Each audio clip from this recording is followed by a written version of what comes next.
Today we honor the journey of people and the great progress our country has made.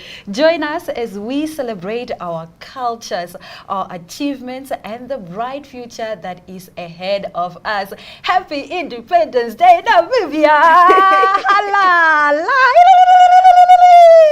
We are so excited. My name is Aina Koyo alongside Glenora Shipura, and we are thrilled to be bringing you this broadcast of the first inauguration of the first female president, NNN, nickname Netumbo Nandi-Nditwah, Her Excellency. Halala, shine. We love it. Namibia turns 35 years. Today. How are you feeling about I that? am feeling very excited. I am feeling very prideful to be a Namibian, to be from the land of the brave, to be a born free. It's one of the things we take for granted. Yeah. The fact that you and I were born in a system where we are free. I think even talking about freedom is, I think for me, what independence means to me is the fact that I get to make my own choices that align with my values, that align with my goals. And I think it's just a great time to be born. Let's talk about your outfit. What does it represent? You look so gorgeous. I've never seen you rock a Herero attire before. So tell us about it. For the 35th Independence Day celebrations and, of course, the historic inauguration of Namibia's first female president, I had to show up. I had to show up. And boy, did you not show up. I'm wearing a Herero dress. The Herero dress actually has changed over time. Initially, we had something similar to what the Himbas now wear. Yeah. And with colonization and the influence of the Germans, the dress has changed to something like this. Of course, we can go into all the details of that, but I just want to say that there is a historic progress in our culture and how we have changed over time and evolved over time. And which brings us to this day. You know, we are celebrating 35 years of independence, and we do have a history marred in tragedy and, you know, oppression. Yeah. And here we are standing strong as a nation, standing prideful of what the land of the brave stands for. So should we drink to us that fought this country, as the elders would say, Yes. to us that fought for this country? I think for me, I'm wearing the Wambo traditional dress, modernized, obviously, because I'm that girl. And also, it's a good thing that you have the freedom to express yourself like that. Yes, to be able to, you know, creatively design it and to creatively express myself. So basically the Odelela dress, which is what this fabric is, symbolically unifies the different linguistic and ethnic tribes, ethnic tribes of the Awambo people into one coherent like tribe. Remember, we have different dialects. There's Ndonga people, Kwanyama, Ambaja, Ambalanu, and so forth and so on. So the Odelela fabric then unifies us into one coherent big Wambo identity, if I can call it like that. And it also sets us apart from other tribes, like from the Herero people, Himba people, and so forth and so on. I actually didn't know that about the Wambo dress. I just thought we don't actually engage in the historic elements of what made our traditional attires the way that they are. So thank you for that. Yeah. So today, it's been raining. The weather is doing the thing. You know, I read something on social media. Is this the weather that we fasted and prayed for? So because of extreme weathers, the there was a cancellation of the Independence Day celebration. That was supposed to be held at the Independence Stadium. So now it has been moved to the State House. That means that people that are at home, the public cannot join into the festivities. But nonetheless, do not despair. We are going to be giving you everything that is happening at the State House. Right now, we are going to cross over to Ogeto. He is at the State House to really tell us what is happening.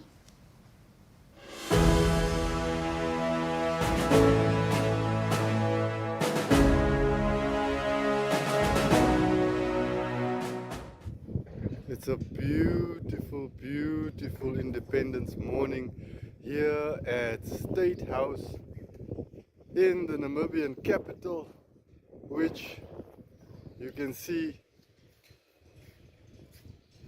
actually you can't see, it's beyond the hills there behind me, but there's a lot of activity already this morning.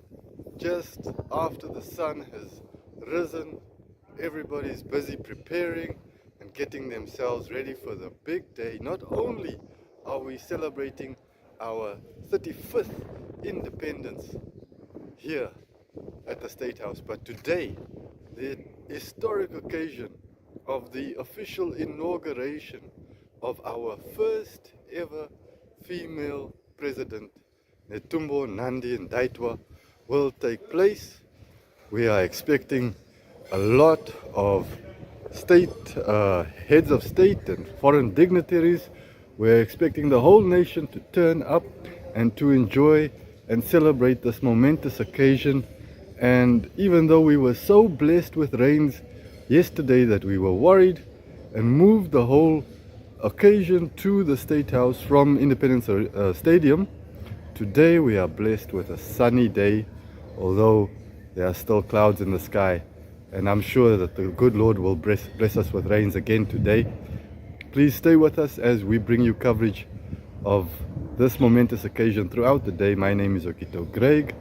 I'm reporting for Republican and NMH group of media companies.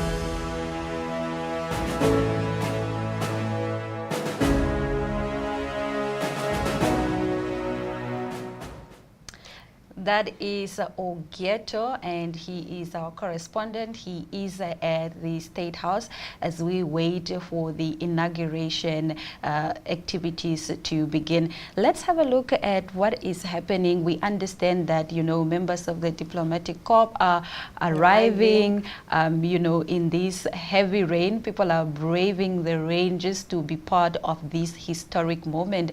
And I think it's, you see, there's a man there running because it is drizzling. I don't know about that side, but where we are from our studio, it is drizzling. But we are blessed to have such beautiful weather. I do like the fact that it was moved from the Independence Day Stadium to the State House so that people are not going to be standing in the rain the whole day. I think it's a considerate thing to do. It's very considerate, I have to say.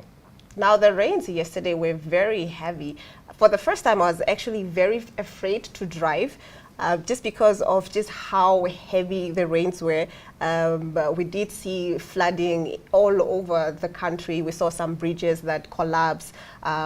It was, I think, not a lot of Namibians expected that amount of rain. We've never seen this amount of rain before. And what I heard on radio this morning, on Lunga Radio, is that this rain will continue up until April. So it's not only this weekend, it's not only March, until April we will be experiencing this rain. And yesterday, I think Windhoek, Rehoboth and Swakopmund were particularly affected, with multiple roadways and bridges suffering severe damage. In the capital, the Gamams River overflowed. exacerbating flooding in low-lying areas and informal settlements. Windhoek's Ochomwise and Havana neighborhoods were some of the worst hit, with several homes also washed away and hundreds of residents displaced. Now, authorities have begun relocating affected people to safer areas, such as Farm 508, though many remain at risk. The Roads Authority has identified alternative routes between Windhoek and Rehoboth via Dordabes, but has urged extreme caution due to potential road degradation. Today morning when I was coming to work, I saw how most of the roads were severely affected. There were some parts where you literally could not drive through just because of how bad it was. Yeah. I don't know if you had a similar experience on the way. No, I think, you know, with every rainy season, the roads are going to be affected one way or the other. So I feel like that's something that all of us should expect. And after the rain, perhaps we can look at improving our road infrastructure. But emergency teams are, you know, working to clear the debris and reinforce just construction on some of these roads. Yeah. All right, let's cross over to some footage from Dlamini Zuma.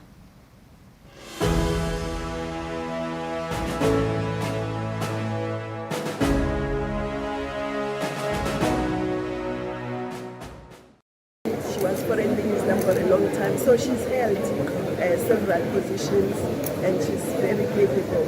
So we're very excited and we are saying this should not be the end. Other countries must do the same because women are in the majority in this continent and they must be in every area where women endeavor. They must lead also.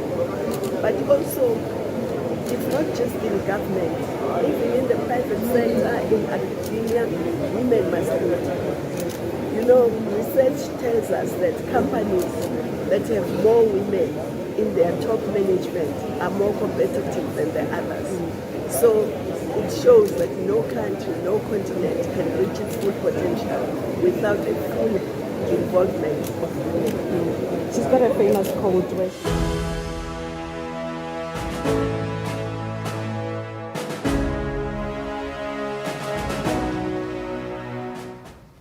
Namibia turns 35 today. Are you as young as Namibia or are you older than Namibia? I'm younger than Namibia. I wonder who's 35 actually. Namibia is actually an adult. Yes. Like a full-on adult. Namibia could get married. She could have children. She could get married right now. Exactly. Yeah. We are fully in, you know, the adult stage. I wonder who's 35 and Namibian and what they have to say because, you know, they celebrate. They were born the year of independence. They were born the year I think of it's good to get a perspective of somebody who's 35. You know, it's somebody's birthday today that was born on in 1990. I think it would be so good if we could get, you know, commentary of people who were born today. Maybe they can talk about their progress and what they hope Namibia would look like leading up to this moment. Yeah, do let us know in the comment section if you were born today and you are 35 years. That would be so interesting. Yes, what are my comments on? No, I'm asking what are your hopes for Namibia? I think my hopes are optimistic and I'm very positive. The fact that we have a female president, the first female president, I mean, we are inaugurating the first female president today, that is something to celebrate. I do see that the future is female. Yesterday we did see that the national speaker is also the first female national. Yes, the future is female. I am so excited. I love democracy. I love what we stand for as a country, and also the maturity of the political system in the country. All right. Now, speaking of, the political system and presidents, in a momentous and heartfelt address, President, His Excellency Dr. Nangolo Mbuba, delivered his farewell speech at a State House banquet hosted at the State House, the final one for his tenure, with dignitaries, government officials, and esteemed guests in attendance. The event served as both a reflection on his term and a symbolic transition of power ahead of Namibia's historic Independence Day celebration. President Bumba acknowledged the significance of the occasion, noting that the nation stands at a crucial juncture as Namibia prepares to celebrate 35 years of independence. It will also witness a groundbreaking milestone with the inauguration of its first female president, Her Excellency Netumbo Nandi-Nditwah. This, he emphasized, is a testament to the country's unwavering commitment to gender equality and democratic progress. Reflecting on his year in office, President Bumba described his tenure as an extraordinary chapter marked by both triumphs and challenges. He recalled the emotional weight of assuming leadership following the passing of his predecessor, President Geingob, expressing that his presidency was shaped by a profound severe drought. He commended Namibia's resilience, highlighting the peaceful completion of the recent presidential and National Assembly elections. Now, also, President Mbuba expressed gratitude to his cabinet, civil servants, diplomatic partners, and most importantly, the Namibian people. He lauded their unwavering support, stating that while he was not elected into office, he was embraced wholeheartedly. He also paid tribute to his wife, Madam Suski Mbuba, acknowledging her steadfast support throughout his time in leadership. As outgoing Commander-in-Chief, he extended a special salute to the Namibian Defense Force and law enforcement agencies for their dedication, particularly during the funeral state of national leaders. With appreciation and reverence, he concluded by raising a toast to Namibia's continued peace, unity, stability, and global harmony, and the strength and wisdom of President-elect Nandi-Nditwah. With these final words, President Mbuba bid farewell, marking an end of an era and a dawn of a new chapter in Namibia's democratic journey. Well done, President Mbuba. What would you remember President Mbuba for? I liked his strength, because remember how we got to have President Bumba as a president. It was through as Namibians, we were grieving the loss of President Geingob, and then he stepped in as a leader, ushering us through a moment of darkness as a nation, and he carried us through till now. I would say he was a remarkable leader in that. What is your I think for the most part, I would remember him for just the calm that he provided, through his tenure. He was very calm, did not panic, even though he led the country through the toughest moments. Imagine, burying one of your best friends and then the founding father. It was a hard time, but he led with heart. I think I'll remember him for leading with heart. I'll remember him for providing just a sense of peace and calm during such a difficult time. So I'm very proud of His Excellency Dr. Nangolo Mbuba, and I wish him all the best during his retirement years. Now, I'm not the only one with a good farewell message to His Excellency Dr. Nangolo Mbuba. Let's have a look at what other Namibians are saying.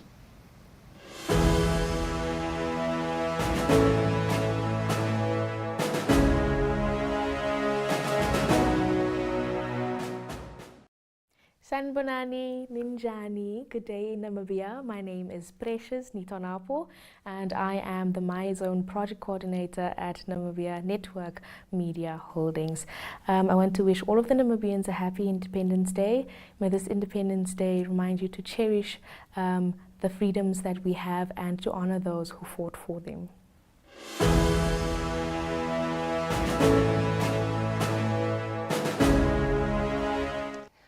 Hi, my name is Shanae Buerta from the African Child Development Trust. I would like to wish Namibia a happy Independence Day. Happy 35 years, Namibia.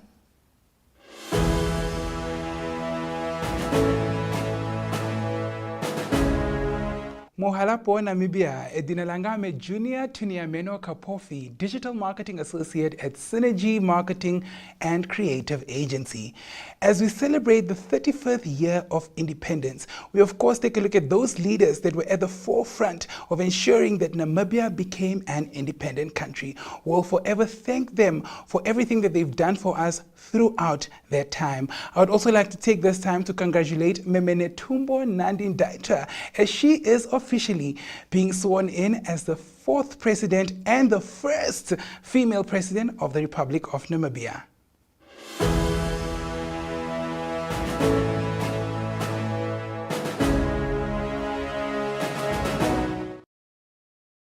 So as a creative practitioner from the land of the brave, I'm super excited, super stoked about our incoming president, Madam Netumbo Nandi-Nditwah, especially with regards to her promises and what the manifesto promises to deliver when it comes to pledging and endorsing the creative sector.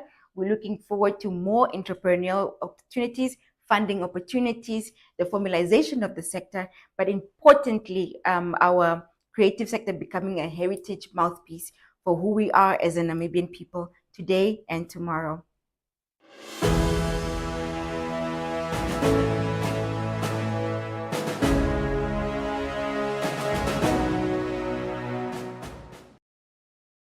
My name is Zenzi Natasha Awas. Today we stand at a defining moment in our nation's history. As we celebrate 35 years of independence, we also mark a groundbreaking milestone, the inauguration of Namibia's first female president. This day is more than just a political transformation. It is testament to our resilience and also our unwavering belief in the power of inclusion. As a woman in leadership myself, I know firsthand the challenges that comes with breaking barriers. It is a reminder that leadership is not bound by gender, but by the will to serve and the courage to lead. May this new chapter bring renewed hope, bold leadership, and a future where every Namibian thrives. Congratulations, Madam President. Happy Independence Day, Namibia.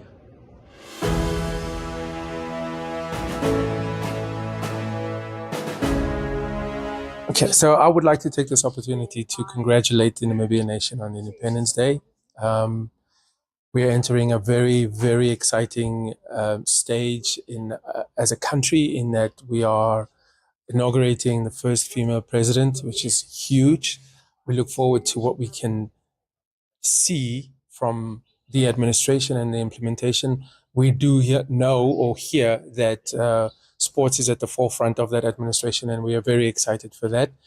So from the Namibian Motorsport Federation, happy Independence Day, Namibia.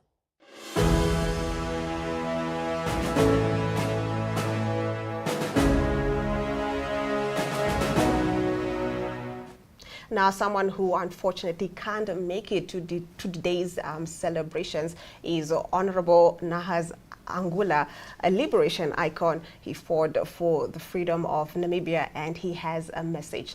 Let's have a look.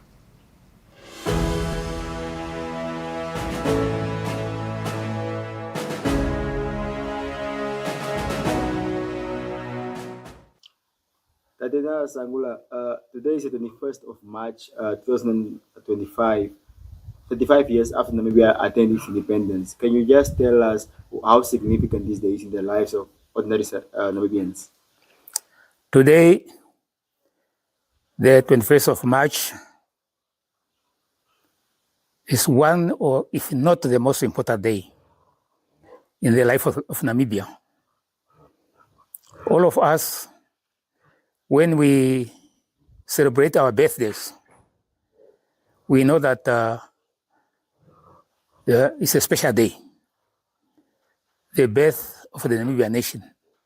It's a special day for all the Namibians. More so that this day was achieved through the struggle in which people sacrificed their lives, some sacrificed their limbs, and some went into exile, some were taken to detention camps, some were imprisoned at Robben Island, but they persevered through thick and thin until the 21st of March, 1990. That is 35 years ago. So as Namibians, we must rekindle again our unity of purpose, and obviously also look the journey traveled so that we can also chart the journey into the future. Okay. The Angola, 1990, 21 March, you were probably, I believe you were at the Independence Stadium when Namibia attained its independence. Tell us what went through your mind when you saw the apartheid flag being lowered and the Namibian flag rising to show that we are an independent country today. On that day, I was one of the people who were at the Independence Stadium, watching the Declaration of Independence by Pierre Stequer. Pierre Stequer was the Secretary General of the United Nations. He was here in Namibia. Then P.W. Botha was also here. I watched how the South African flag was lowered and the Namibian flag was raised. That was a very emotional moment. It was like a dream, like a miracle, but it happened. Then from there, we started the journey of building a new nation, a new Namibian nation. SWAPO declared the policy of national reconciliation, that we should turn a new page in our history and march forward in unity and confidence. That was the message from President Semnyoma. Okay. 35 years down the line, I'm sure for those who are younger than 35 or were just infants at the time, they wouldn't know the quality of life back in 1990 for them to compare it to today. So I would like you to probably just put us through as to how the quality of life in Namibia has improved since 1990 up to date. Well, prior to 21st of March 1990, you know, the country was ruled by apartheid. The people were divided according to their ethnic grouping or their racial complexion. And of course, the resources of the country were also distributed accordingly. The whites enjoyed the highest standard of life, and of course, the blacks enjoyed the lowest standard of life because they were simply hewers of wood and drawers of water working for the colonial government, colonial establishment. Since then, things have changed. I don't think that prior to 1990, you could find tap to water in the village as you find today, or you can find electricity in your village as you find it today. The paved road was only this one from Tsumeb to Ondangwa and to Wakana. Because of the war which was here, South African wanted to have a road to be able to be mobile. But everything else was backward, so to say. So independence opened up opportunities for many people. I'm not saying that everybody is enjoying the same standard of living, we still have poor people in our country. We still have the problems of children malnutrition. We have a problem of youth unemployment. And of course, we have the problems of many people in the rural areas not enjoying the same amenities as people in the urban areas. It is work in progress, so to say. But things have changed drastically. That's for sure. Okay. One thing you are very well known for is education. When people talk about education of Namibia, your name should pop up somewhere, whether it's vocational, whether it's just basic education. The NAS name always pops out. So I just want you to give us maybe a brief explanation or just your view on how important education is in Namibia at the moment for the ordinary citizen. Well, education was planted in my blood by President Netumbo far back in 1973. At that time, SWAPO leadership assigned me to establish a school for Namibian children who were in Zambia. Since then, I've been associated with education until 2005. I've been in that sector. And of course, I was trained as an educationalist, both at the University of Zambia and also at the Columbia University in New York. So that is my area. I love that sector. If you tell me to a classroom today, I'll go and teach, despite my advanced age. So education, they say, is an equalizer. If we can give each and everyone an opportunity for good education, then we are opening up doors for social mobility for a large number of our people. And at independence, President Netumbo declared 4 priorities, what he called priorities above priorities. Education was one of them, health, agriculture, and housing. Those were the priorities above priorities the first government of Namibia declared. I'm not quite sure whether it is still so in the current situation. I have been out of government for more than 10 years now. So education is the key. And we must invest in our children, in our youth, and of course, in lifelong education for our people. Okay. Now, maybe just in the conclusion, can you just wish a happy Independence Day to the fellow Namibians? Well, let us congratulate ourselves as Namibians. For the last 35 years, we have been a peaceful country. We have been a stable country. Let us keep it that way. Let us care for each other and let us share what we have. Happy Independence Day to all. Thank you very much.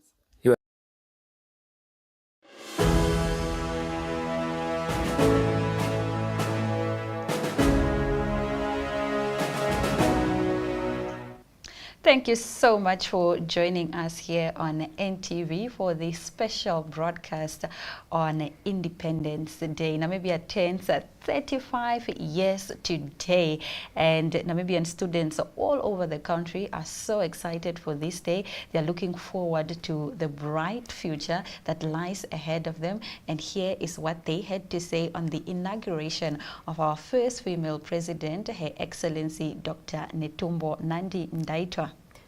And after that, we will be joined by a seasoned journalist, Tuyemo Haidula. So stick around for that as well.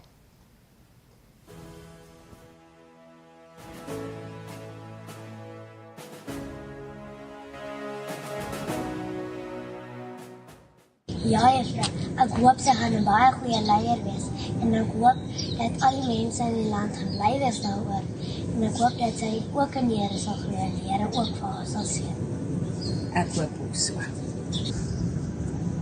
Jana, het jy geweet ons kry die eerste vroue president?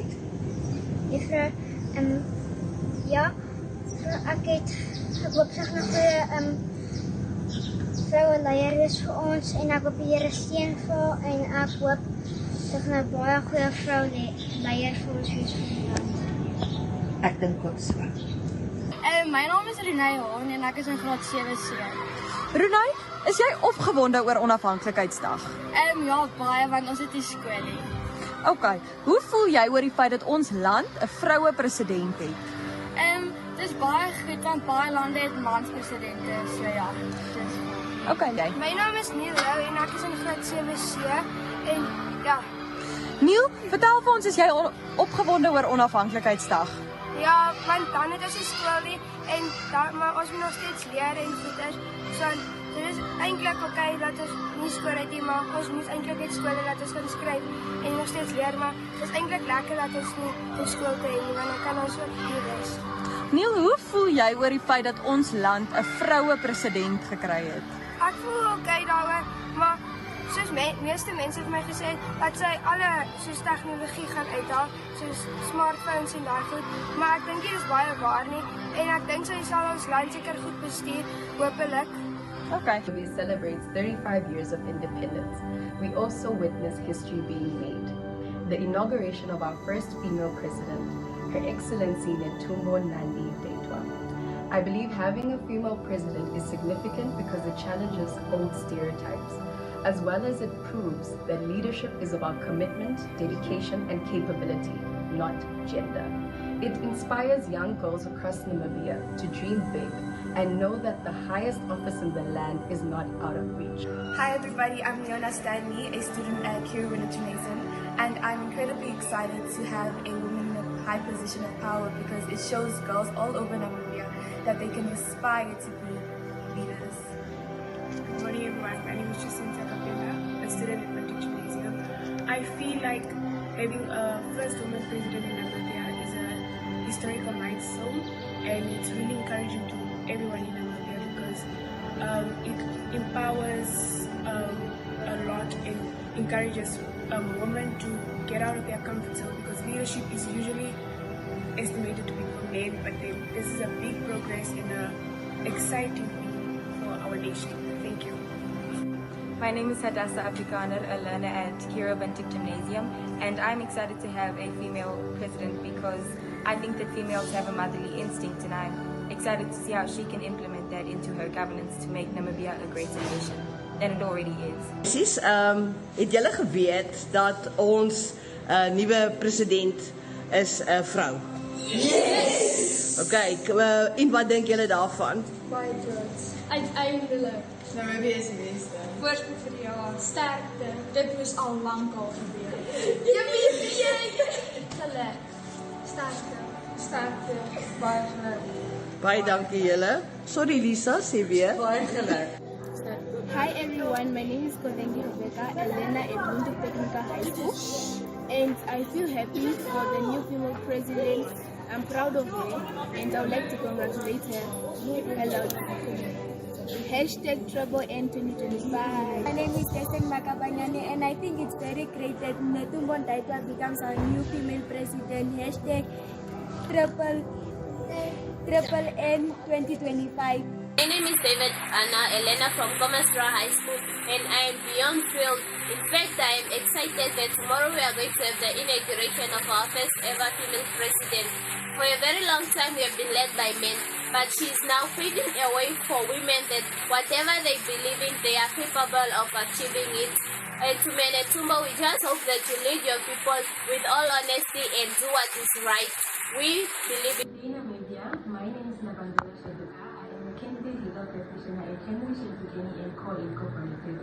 Well, I'd like to express how I feel having a first female president of the Republic of Namibia. Ladies and gentlemen, it is a proud moment as a female young individual of the Republic of Namibia to have and welcome our first female president for the Democratic Republic of Namibia.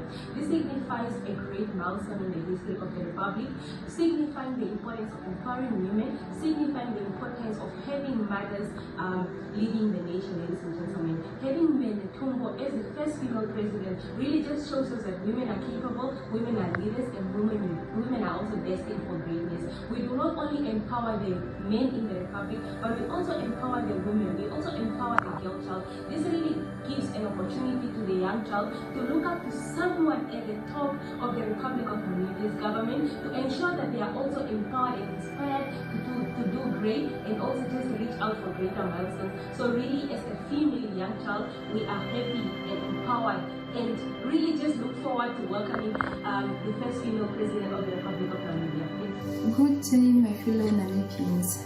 We stand at the dawn of a new era, a moment that will be etched in history, a moment where Namibia has elected its first female president. This is not just a political victory, it is a triumph for every girl who dreams, every woman who aspires, and every citizen who believes in the power of equality. For years, we have played vital roles in shaping our society. We have been mothers, educators, caregivers, and leaders in our own right. But today, we have shattered one of the highest barriers, proving that leadership knows no gender. This victory belongs to women who has fought to have her voice heard, to every girl who wonders if she can one day lead, and to every Namibian who stands for progress and unity. To our newly elected President, Her Excellency Netumbo Nandi-Nditwah, we say, we see you, we celebrate you, and we stand with you. Your journey to this moment has been one of the resilience, dedication, and service to our nation.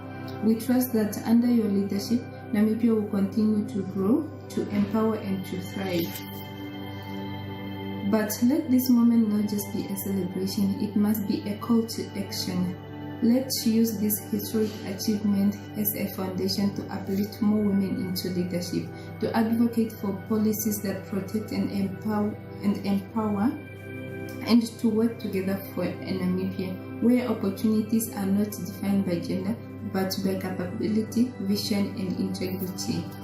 To my fellow women, let's walk boldly in this new era. Let us take up space, claim our seats at the table, continue to shape the future of our beloved nation, because today we are reminded that nothing is impossible. I thank you. Namibians, my name is Amignes Kamwe. As a Namibian woman, seeing our country elect its very first female president is a historic and inspiring moment. It symbolizes progress, breaking barriers that once limited women in leadership. For years, women have played vital roles in shaping Namibia. Now one of us holds the highest office in the world. Good morning. My name is Mitch Mwatuli, student at Toronto campus, UNAM. So what do I think about the female president for Namibia? So in my opinion, I'd say it's not a bad thing at all, like how it seems. Because I feel like women also are capable in leaderships, in various leadership portfolios. Hence, I feel like it's an empowering move that SWAPO chose a female candidate to stand as its president. For me, I would say I'm more than happy. I'd like to see what women has to do and offer in leadership, because so far we've seen good improvements. For example, in the Ministry of Information and Communication Technology, we've seen what Ms. Theophilus has been up to. It's a good direction to inspire the youth, to inspire the women in general, to inspire the community. This empowers women to me, and I'm all for it. I'm happy and I'm excited to see what a female president has to offer Namibia. So without few much to say, I think that's my opinion on it. Thank you.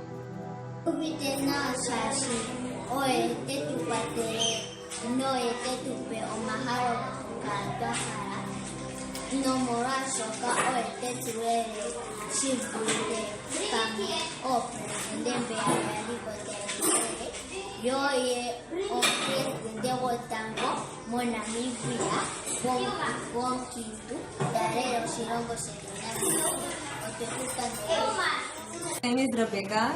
I'm from Triumphant College. How I feel about having a new female president. or the first female president, is very empowered. I feel that a lot of people will be more driven to express themselves and be better versions of themselves because they have someone, or females have someone to actually look up to. And also having it from an emotional sense, I feel like it will really affect us in a very positive way because yeah, being a female in power, having high positions is very rare to find in Namibia especially, and it just inspires us or gives us more hope for a better future. Thank you. Hi, my name is Daria, Countess Listening, a law scholar from the University of Namibia. How do I feel about a female president in Namibia, or the first female president in Namibia? Very excited, also a bit skeptical about it, as we want to see how she will navigate, especially the major problems that we face in Namibia, such as high employment rate, poverty eradication. So we want to see how will she eradicate poverty in Namibia. And yeah, so we just hope to trust them, definitely feminists all the way. So just trusting her and trusting the process, I guess. Yeah. Hi, my name is Carmen Richter. The question was, how do I feel about Namibia having a female president? I feel empowered. I feel like the girls are finally taking over. We'll feel more seen and heard by the government when we have, what's it called? When we plead for things to change in the country, you know, no more. In Namibia, today I'm here with and she's part of the Damara group. Today, me and her and other Damaras who are performing for our school, embracing our culture and our traditional dance. Danielle, how did it make you feel to represent your culture? I felt proud of myself to show people what Damaras can. And now, since that our country is getting our first ever female president, how does that make you feel as a young Namibian girl? Only have positive comments because in Namibia, women's rights are not really women's rights are not really considered, but it makes me feel positive because now we have a female president which can encourage others to protect women and stop gender-based violence. Yes, it's truly wonderful that our country is getting the first ever female president. May she lead. Namibia, ek is met my Afrikaans onderwyseres, Juffrou Helekun. Juffrou Helekun, how do you feel about the inauguration of our country's first female president? Ek voel dat ons vroueregte meer ernstig sal geneem word en ek is heeltemal vir 'n vroulike omgewing en ek dink die toekoms van ons vrouens gaan baie helder wees. Gelukkige onafhanklikheidsdag. Baie dankie juffrou. You heard it from here. Goodbye. My name is Guillermo Viasi, I learn at MDPS and I'm here to talk about independence. So independence brings a sense of pride to being a Namibian citizen, and it allows us as Namibian nationals to express ourselves and be ourselves. The soon-to-be crowned or inaugurated President, Dr. Netumbo Nandi-Nditwah, she will show a sense of equality and bring empowerment to our country and provide us sustainable economic growth. Thank you. Happy Independence, Namibia. My name is Amelia Philippe, and what does independence mean to me? It means I can make my own decisions, explore myself as a whole, gain confidence through social interactions, and learn to navigate the world on my own while still getting guidance from my parents. And how do I feel about having a female president? I feel really empowered because she's breaking gender barriers and it proves that women can do anything. Thank you. Happy Independence Day. My name is Sam Shafishuna Haimbodi. I'm schooling at Maurits Devenish Private School. Today I'll be talking about Independence Day. Independence Day is an important date for the Namibian nation because Namibia became a free and independent country from colonialism and apartheid rule. The incoming president of Namibia will be sworn on the 21st of March 2025. Dr. Netumbo Nandi-Nditwah is a prominent Namibian and member of the SWAPO party. Overall, under Dr. Netumbo Nandi-Nditwah's leadership, Namibia is one of equity, empowerment, and sustainable economic growth. Thank you so much. My name is Trinity Kamati, a learner here at Northern Secondary School, and I'm joined by Smaza Palisa, and I'm representing the classes. Okay, Palisa. So how do you feel today to represent your culture during the dancing? It's with great pride that we are representing the courses today. Few of us are here, but we are here to honor our pride and our time. And our country tomorrow will be celebrating its 35th birthday. Now we all know that Ms. Netumbo will become the new president, the 5th president of our country. So how does that make you feel to know that a woman will be leading our country? I don't really have much to say, but the future is indeed full.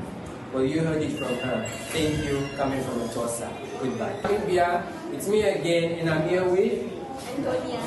And she's part of the Kabango group. Today, she and her fellow culture mates were performing here at our school, and it was truly a sight to see. So, Antonia, how did it feel to represent your culture? So for me, basically, I feel very proud to represent my culture because like most of the people out there are ashamed of their cultures. But as for me, all I can say is that representing your culture is one of the biggest things. And yeah, I was very happy when we were performing there. Everything was just good. Amazing, embracing your culture. And now, since we all know that our country is going to get a female president for the first time ever, how does that make you feel as a young Namibian girl? So for me, as for the upcoming female president, I feel very happy because like most of the women out there are sitting there, especially for those who wanted to be the presidents. So like most of the people believe that women cannot be president. It's only men that can be president. So as for me, I feel very happy because it also encourages us young girls to be presidents one day. We want to become president. Okay, thank you very much, Antonia. Pandu Kareni now. My name is Rachel Shulunga, and this is what it means to me to be welcoming our first female president into office. Her Excellency Dr. Netumbo Nandi-Nditwah is paving the way for the Namibian girl child. She's a representation to us that sometimes you have to do it even if you're the only woman in the room. Her empowerment is our voice and our agency. Her presidency disproves gender biases that have fed us the idea that women are too delicate, too compassionate, too empathetic, and even too nurturing to lead, when these are the exact attributes we wish to see in a national leader, one who's going to rebuild our societies in the face of poverty and inequality. She teaches the girl child to be opportunity seeking, to make themselves more visible in their communities by taking up space, to break the barriers that have held and continue to hold women captive in fear of being perceived. In 2012, SWAPA made an amendment to go 50-50 between men and women in every structure. She now enters office as a testament to this amendment, proving that Namibia is making headway in the evolution of the political world. This truly is a landmark moment for us, as we have now become one of 9 countries in Africa that have been or are being led by women. The dream of hoping to see a woman in a great position of power and leadership in Namibia is no longer a matter of fiction or rarity. Now, we follow in her footsteps. She's our first, but she certainly is not our last.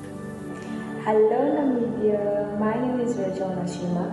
Congratulations to Her Excellency Netumbo Nandi-Nditwah. Meme Netumbo Nandi-Nditwah's inauguration is a transformative milestone for Namibia.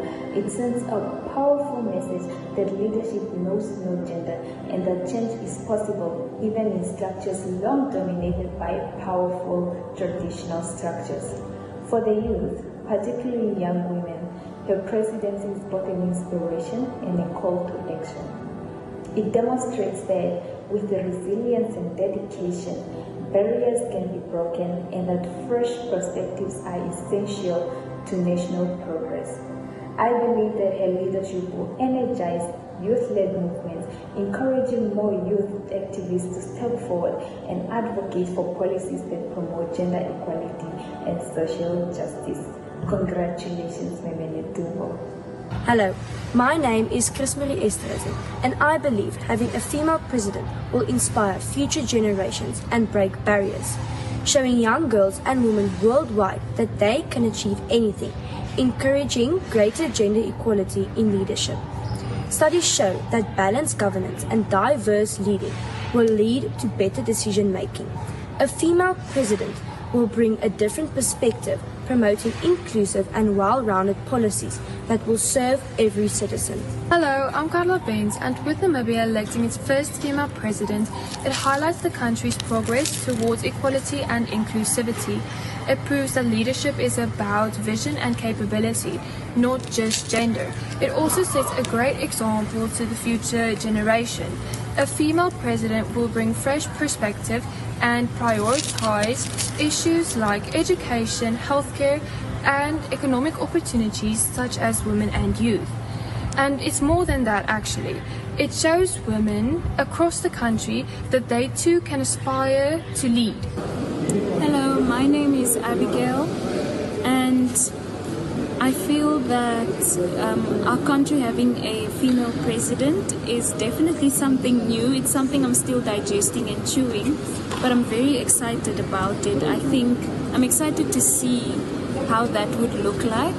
I definitely know that there are certain areas that she is most likely, hopefully, going to touch on in the female space now. Not just the female space, but the areas that have been neglected for probably so long, certain aspects. Yeah, I think it's a time this will be a time for especially the young girls in the villages, all of that. I'm hoping that they can be impacted to come out of teenage pregnancy and all these things, as I know I have relatives who are still affected by this back in the village. So yeah, because we see the guys go out and they create a life for themselves, but then the women are still bound there. So I'm excited to see how they can be developed. Okay, thank you, Abigail.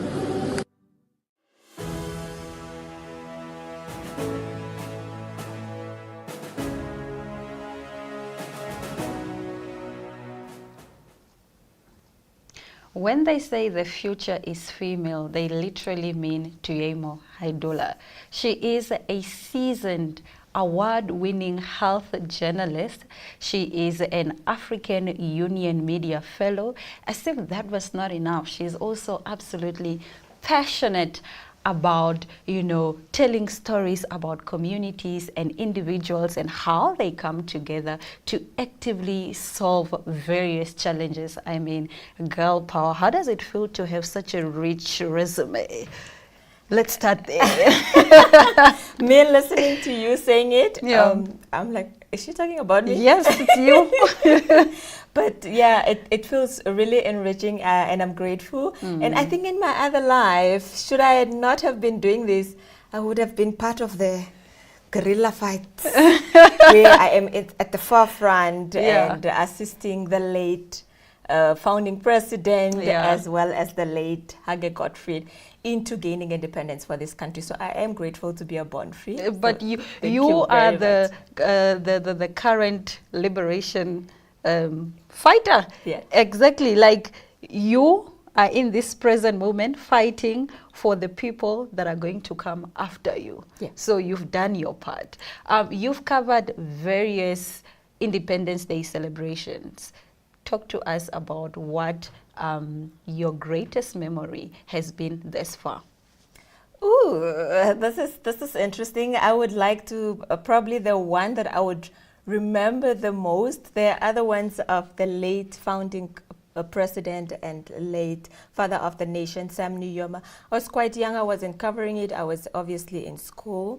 And I would like to start with the ones that I was really, really present would be for the late Hage Gottfried Geingob. Yeah. But I do also have some memories of former President Hifikepunye Pohamba. Yeah. And from there, I was in varsity, I would say, and it was quite an interesting transition, especially where there was so much hope from Namibia having been a former colony of the German and the South African apartheid regime, Yeah. and then gaining independence, and then moving into, we are now taking this into our own hands. Yeah. You know, so with Pohamba then having come in, and me having been a young person and having been at varsity, we were looking forward to what is it that we could gain out of coming out of the University of Namibia as a former student of the University of Namibia. What is it that, how does life look for us when we come out of school? And Pohamba promised us, and he did partly deliver. Yeah. Partly deliver on housing, land distribution that had started with former President Sam Nujoma already, and then he continued onto the land distribution, and how as young people can then come in and make sure that Namibia continues as a peace and stability. Namibia is known for peace and stability yes. on the African continent. Yeah. And this has also won former President Hifikepunye Pohamba a Mo Ibrahim Prize on being this kind of president, you know. And when he came in, he was very strategic about fighting corruption. Yes, you remember that video that was trending in the Hailulu? Building people with one door houses. Yes, one door houses. I'm very disappointed. How can you build a house with one door, Hailulu? And I appreciated that because he held people accountable, and that's what you should do as a leader. I think also he expanded, this is now President Pohamba, he also expanded the social grants for elderly people. To this day, if you go to the villages, my grandmother forever tells the story about how the government of Pohamba really looked after the elderly people, you know, giving them grants, even giving them the drought relief. And those are some of the memories that I have of President Pohamba. So President Pohamba ruled from 2005 to 2015. He's known as the president of, you know, stability. Yeah, he was also responsible for road networks, electrification projects, clean water accessibility, and so forth and so on. Let's quickly take a look at the screen. We have Professor Job Ampanda Shipururo greeting some, I don't know who this is, greeting a very... Is it the former mayor? Yeah, of Francina Kahungu. Yes, former mayor of City of Windhoek. Yeah. You know, Job also served as a councillor of City of Windhoek, and then recently he stepped down from that position. A lot of dignitaries are arriving. This is Master John Mutora. Yeah, that's correct. Yeah. So we will be bringing you just footage of really what is happening at the State House, you know. I almost said celebrities. I come from a pop culture world. These are diplomats, these are dignitaries. Former President of South Africa, Thabo Mbeki, has arrived at the State House. And as we will be telling you who has made their way to the State House, but I guess we should continue, you know, with the conversation. What is happening at the State House is the inauguration of the first female president of Namibia, Her Excellency Dr. Netumbo Nandi-Nditwah. All right, I think let's continue with, you know, the presidents that we were profiling. Let's maybe start from the beginning. We've profiled Hifikepunye Pohamba now. Let's profile the founding father and what he has done. You know, he fought for our liberation. We are free because of him, and we are forever grateful. I think that his legacy will forever be etched in our hearts and in our minds. Yeah, yes, Aina. I like that you correct yourself and you say you don't want to call them celebrities, but as we see the dignitaries arriving at State House. That is the president of Angola, João Lourenço, who you just saw that walked in. Sorry to cut you, Tuemo. You can continue. Yes, no problem. And trust me, they do want to be called celebrities, but perhaps political celebrities. in that instance. So they will definitely be grateful if you do go ahead and call them that.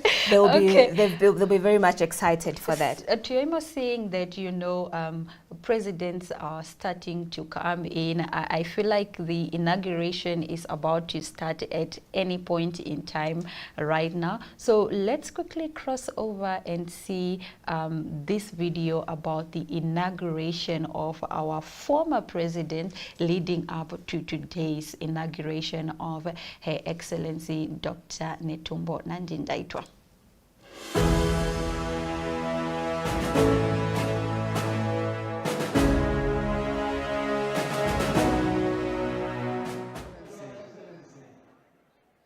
It is a great pleasure and honor for me, in my capacity as Secretary General of the United Nations, to administer to you the oath of your high office in terms of Article 30 of the Constitution of the Republic of Namibia.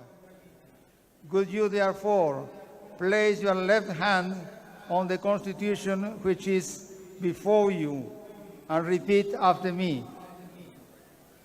I, Sam Nujoma, do hereby swear. I, Sam Nujoma, do hereby swear that I will strive to the best of my ability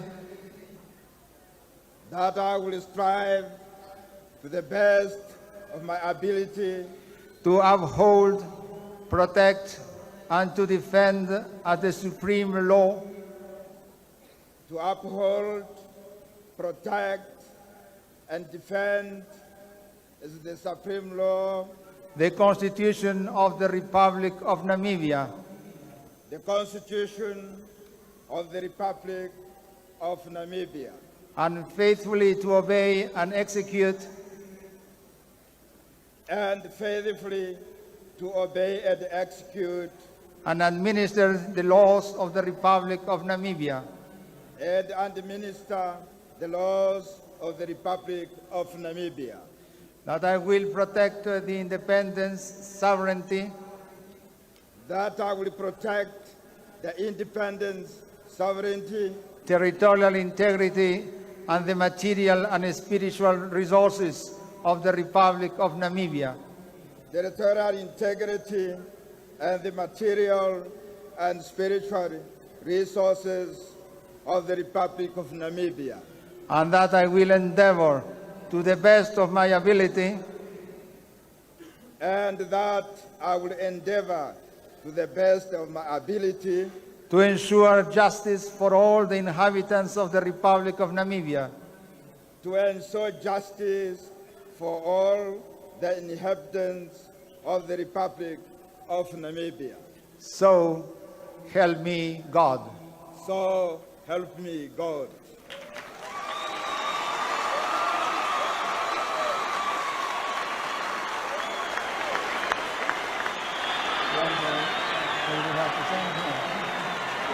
May I now ask Your Excellency to sign the oath you have just taken, whereafter I shall also sign it.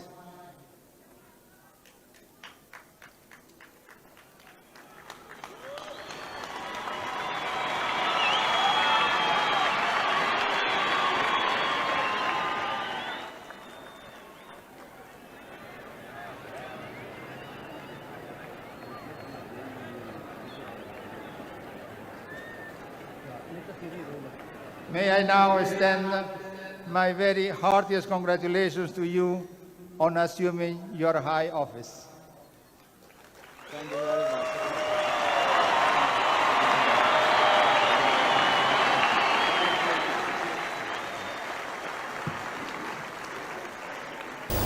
I, Ifkepunye Pohamba, do hereby swear that I will strive to the best of my ability, uphold, protect, and defend as the supreme law supreme law, the Constitution of the Republic of Namibia, the Constitution of the Republic of Namibia, and faithfully to obey, execute, and administer the laws of the Republic of Namibia. That I will protect the independence, sovereignty, territorial integrity, and the material and spiritual resources of the Republic of Namibia. And that I will endeavor, to the best of my ability, to ensure justice for all the inhabitants of the Republic of Namibia. So help me God. So help me God. We have a new president.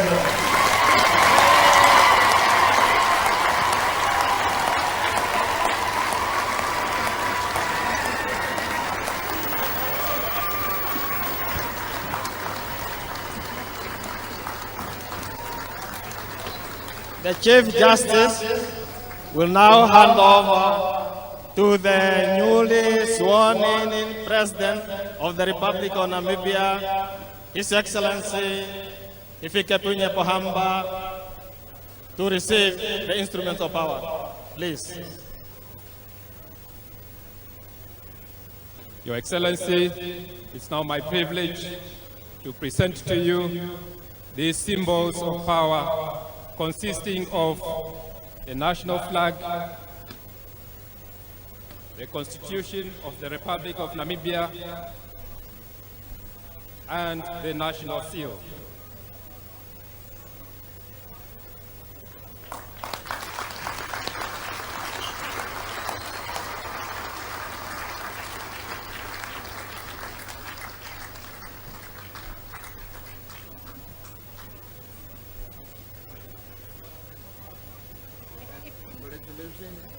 Ipige punye poamba, dila dipi waenda. Ipige punye poamba, dila dipi waenda. Come on, everybody. Dila dipi waenda, na petu yende mo. Dila dipi waenda, na petu yende mo. Ipige punye poamba, dila dipi waenda. Ipige punye poamba. I, Godfrey Geingob, do hereby swear do hereby swear that I will strive to the best of my ability that I will strive to the best of my ability to uphold, protect, defend as the supreme law, the Constitution of the Republic of Namibia, and faithfully to obey, execute, and administer the laws of the Republic of Namibia,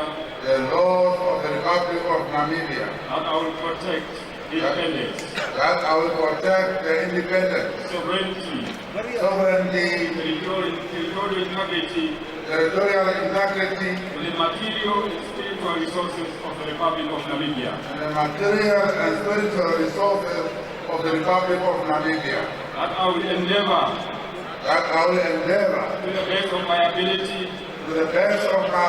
to ensure justice, for all the inhabitants of the Republic of Namibia. So help me God. So help me God. I, Nangolo Mbumba, do hereby swear that I will strive to the best of my ability to uphold, that I will strive to the best of my ability to uphold, protect and defend as the supreme law, the Constitution of the Republic of Namibia, as the supreme law of the Constitution of the Republic of Namibia, and faithfully to obey, execute, and administer the laws of the Republic of Namibia, That I will protect the independence, that I will protect the independence, sovereignty, territorial integrity, and the material and spiritual resources of the Republic of Namibia, and the material and spiritual resources of the Republic of Namibia. And that I will endeavor to the best of my ability. And I will endeavor to the best of my ability to ensure justice for all the inhabitants of the Republic of Namibia. To ensure justice for all inhabitants of the Republic of Namibia. Please raise your right hand and say, "So help me God." So help me God. Thank you.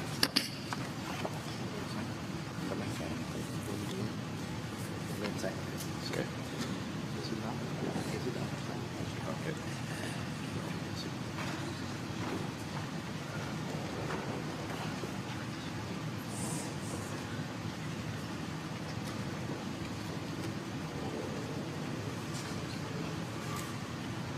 Okay, it's okay.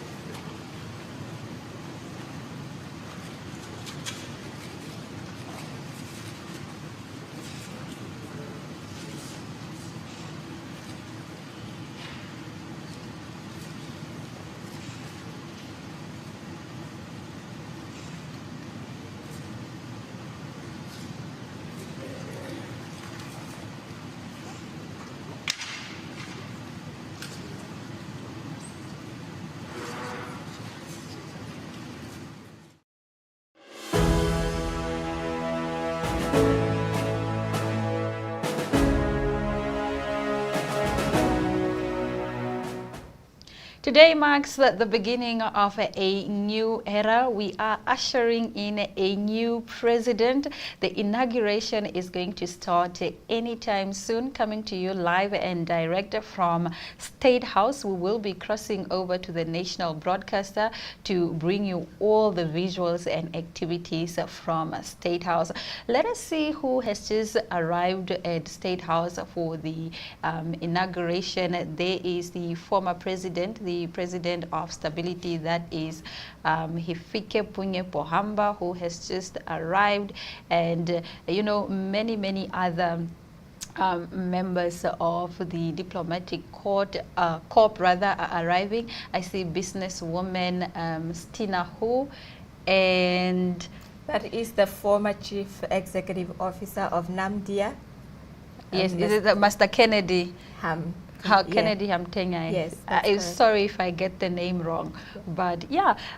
So on this day, Namibia is marking another historic milestone, as we have been mentioning, the inauguration of President Netumbo Nandi-Nditwah. Her nickname is now Triple N, the first woman to hold the office. I think she is also the first elected female president in SADC.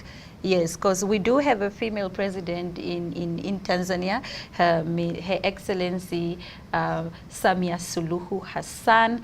Her leadership, this is the leadership of Her Excellency Dr. Netumbo Nandi-Nditwah, symbolizes progress, gender equality, and a renewed vision for Namibia's future. Let's get into who our new president is. She is born in Omsati region. She is a seasoned diplomat who I've been following over the time. I think she also inspired me to get my master's in international relations and diplomacy. I just love how she is so diplomatic, very sweet every time that you meet her, but I can tell you all about her another time. She has served as the Deputy Prime Minister and Minister of International Relations. She played a crucial role in Namibia's foreign policy, regional cooperation, and economic diplomacy. This is her vision. This is what she sees Namibia during her tenure. Youth empowerment and education. She's going to expand technical training and create job opportunities.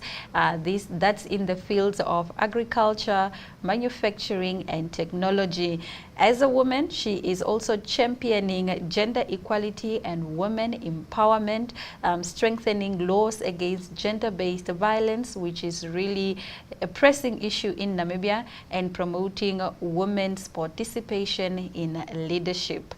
When it comes to economic diversification, her vision is to reduce reliance on mining by investing in renewable energy, tourism, and infrastructure.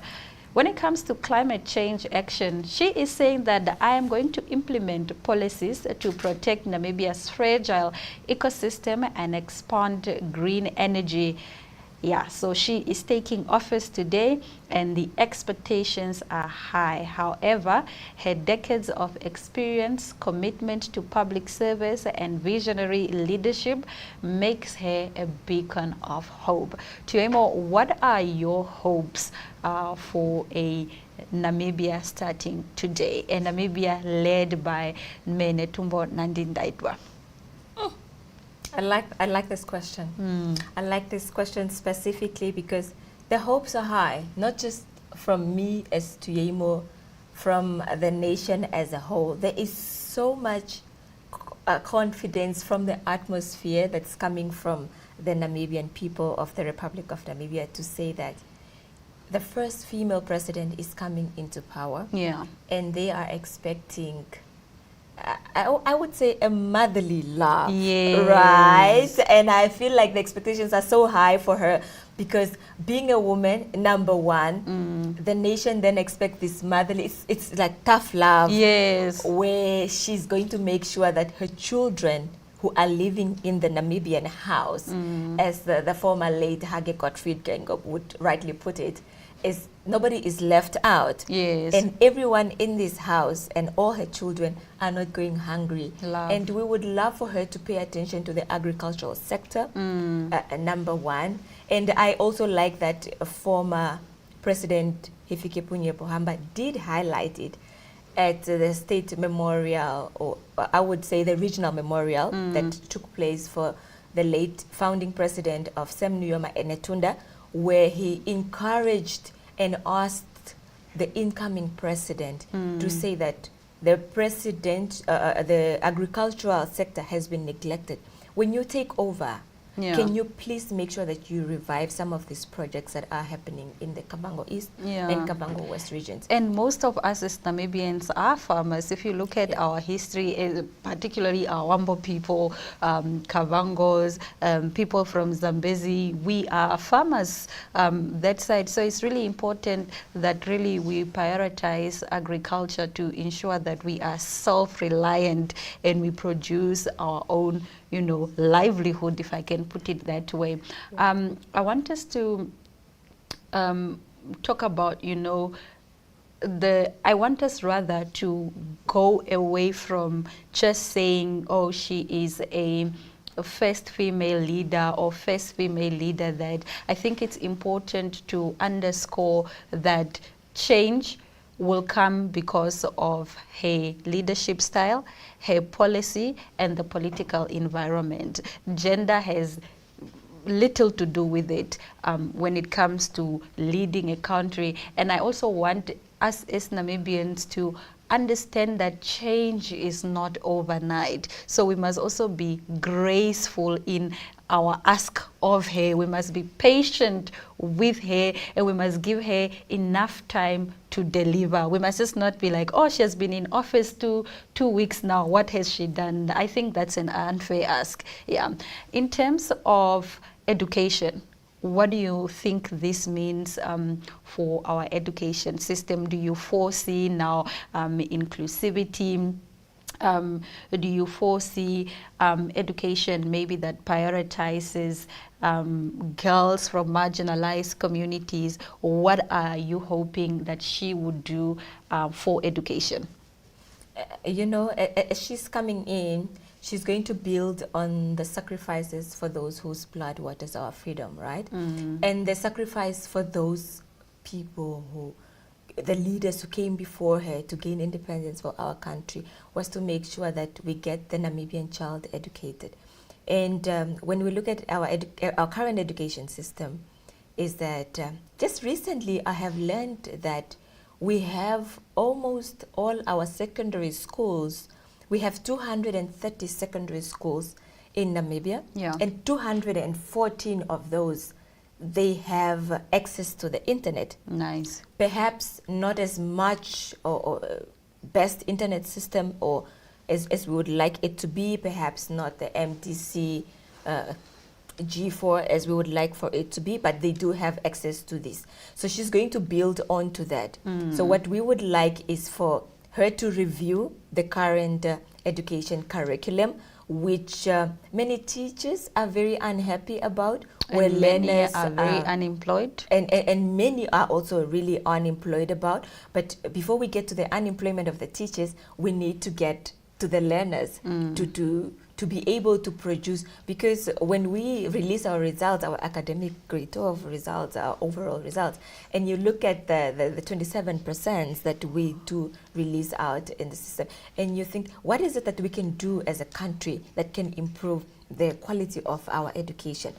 And most of the teachers would cite our primary and it's called the first 1,000 days, where you capacitate a learner.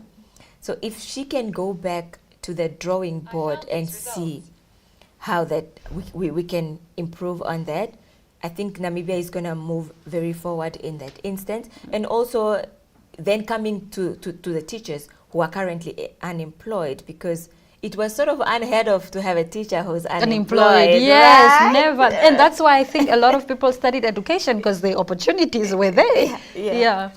So then this is also something that she then needs to look and see, why is the pool so full? How do we remove these people and how do we capacitate them to where we reduce unemployment in Namibia currently? I know that the National Statistics Agency has recently released our statistics of unemployment in Namibia, and a lot of people had their doubts. They're like, is this true? But fortunately, it was released also after the elections had already come out. So we do know that the results are true. Yeah. But we are not happy with the results. So how does the incoming president then make sure that people are happy and they are satisfied? And there's so much pressure on her coming in, and I like how you put that it's not about gender. Yes. She has that position because she's capable. On it merit, didn't matter whether she was going to be a male or female. No. Yes, we love it. We are proud that we have our first female president. But it doesn't take away from the fact that she was put in that position because she is capable and not because she's a woman. Yeah. And I love how you touch on that you are expecting perhaps, or the nation is expecting maybe a motherly love, motherly type of, leadership. I want us to touch then on the health sector. Do you think that we are going to see perhaps more compassionate health strategies?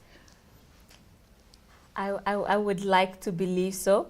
Currently, the Namibian health system, it has done well under the leadership of the outgoing and retiring Minister of Health, Dr. Kalumbi Shangula. And when she then comes in, before I actually answer your question, who do you think is going to be our next health minister? I'm leaning towards the former deputy. Was he a deputy? Bernard Haufuku. Was he a deputy or minister? He was a minister. Yes, I'm leaning towards him coming back, because I feel like he has a vision for health that needs to, be implemented. I think perhaps he wasn't really given enough time or the platform to, articulate his thoughts and implement his strategies for the betterment of our country. But I'm hoping, he gets that opportunity and show us. Yeah. Who do you think? I would like to take you up on that. I don't know. There are rumors that we might have the eye doctor, the ophthalmologist, Dr. Helena Ndume. Oh, I love her. Why didn't I think of her? She could also work. Love her. Love. Yeah, actually, hey. Dr. Helena Ndume, yes. Yeah. And she has done so much work for our communities. I think she would be worthy. She would be a perfect candidate for the position, yes. But politics for her, I don't know. Perhaps we are all just hoping for the best candidate to come back into this position.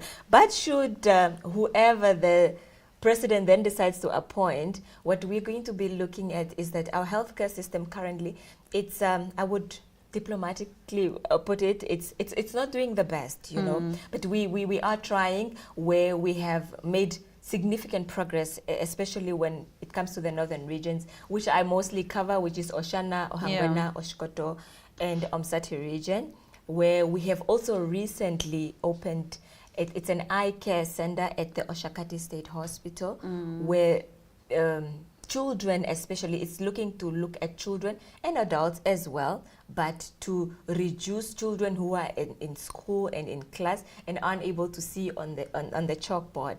And this was inspired by the ophthalmologist that we were just talking about, Dr. Helen Ndume, where she said that some learners are in class and the parents are upset and the teachers are upset, and they're saying, this child is just not listening to the instructions, but they can't see on the chalkboard. I used to be one of those who can't see on the chalkboard. Is that why you have? Yeah, this is why I now wear glasses, but I only started wearing specs like maybe in high school, grade 12 towards university. My whole life I've been struggling. So I'm very, very excited about that eye clinic, and I think it's really going to help a lot of children.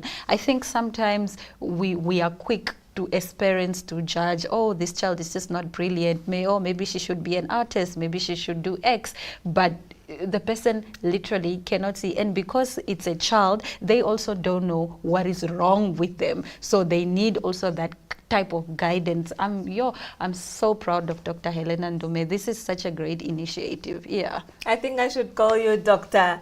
Aina Riza Kweyo right now. Soon. Because you just reiterated what Dr. Ndume did say at the opening of the clinic, where she said children see and they think this is how they're supposed to see, right? So as Her Excellency Netumbo Nandi-Nditwah then comes in, she's going to build on some of these projects where we make sure that the furthest left behind are able to access healthcare system. And then we also look at our current family planning system, which has also been struggling a lot with the tenders, and we've seen the health ministry explaining and saying that this is because of the middleman. We hope that when she comes in, she solves some of these issues. Yes, get rid of the middleman and get the services to the people. Procure your own stuff, give the medicine to the people, to the right people, and on time. I think we need to really invest more resources into our healthcare. For example, I was born, bred, and buttered in an informal settlement. Where I come from, we don't even have a mobile clinic. So those are some of the stuff that I would love to see. Mobile clinics in informal settlements. I don't need to give birth in a taxi. I don't need to die on my way to the hospital. I can simply get first aid from within my community and my area. I think for me that would really be the change that I want to see. But as I mentioned earlier, I also understand that it's not going to be overnight, and it's a work in progress. Let's talk about, safety and security. What does this day, this new dawn mean in that regard? Are we going to see maybe community-centered security approaches, maybe that focus on social welfare, and, perhaps, this is something that needs to be done, like reducing domestic violence? Definitely, this is something that the nation is also looking at, hoping to achieve. When it comes to reducing domestic violence, as a woman that is coming in, and we are looking at tough love, for example. So the people are arriving at State House. As we can see, the dignitaries, it's getting busy, and we are about to perhaps actually just cross over and start. But before we do that, we are going to quickly wrap up and talk about the GBV and how we expect the cases to decrease perhaps in the regions, in the northern regions, and also here in the capital city. The police are looking at boots on the ground, right? And when you talk about boots on the ground, you're looking at engaging. We are looking at reservists. Reservists is having you as someone who has the interest of the nation at heart and joining the police to fight crime. And if she can build onto that as an incoming president, these are some of the tactics, I would call it, because this is now my tactic that I would perhaps use, and that can help her to build onto how we can fight crime in Namibia. You know, and GBV is a pressing issue in Namibia, and we know that we cannot solve it without involving the men. So again, I like that the incoming gentleman actually said that should he see something that is off, he will nudge her and say, this one, can we do it this way? So that way he could perhaps also then be engaged, and let's see what type of topics he's going to come up with as the incoming gentleman, and in terms of men's conference, and how we can engage men on how we can reduce gender-based violence in our country. What I have seen from the incoming president, I feel like she's very stern, and I feel like she is really going to hold a lot of people accountable for their actions, which I am very excited about. I am looking forward to the reduction of corruption in this country. Do you perhaps think that we are going to get like new laws on public safety and law enforcement? I do think we are going to get some new laws. The first one that I'm counting on is access to information. Yes. I'm hoping she will come in and just stamp that one, and we'll have the access to information bill and allow press freedom and journalists, obviously, with our background. So, you know, that is my first one. And then the next one that I really, really, really do hope she addresses as soon as she takes her oath and says, I'm going to be the Commander-in-Chief of the Republic of Namibia. The second one that I would hope she takes stand off is the fighting corruption in this country. Yes, no family double.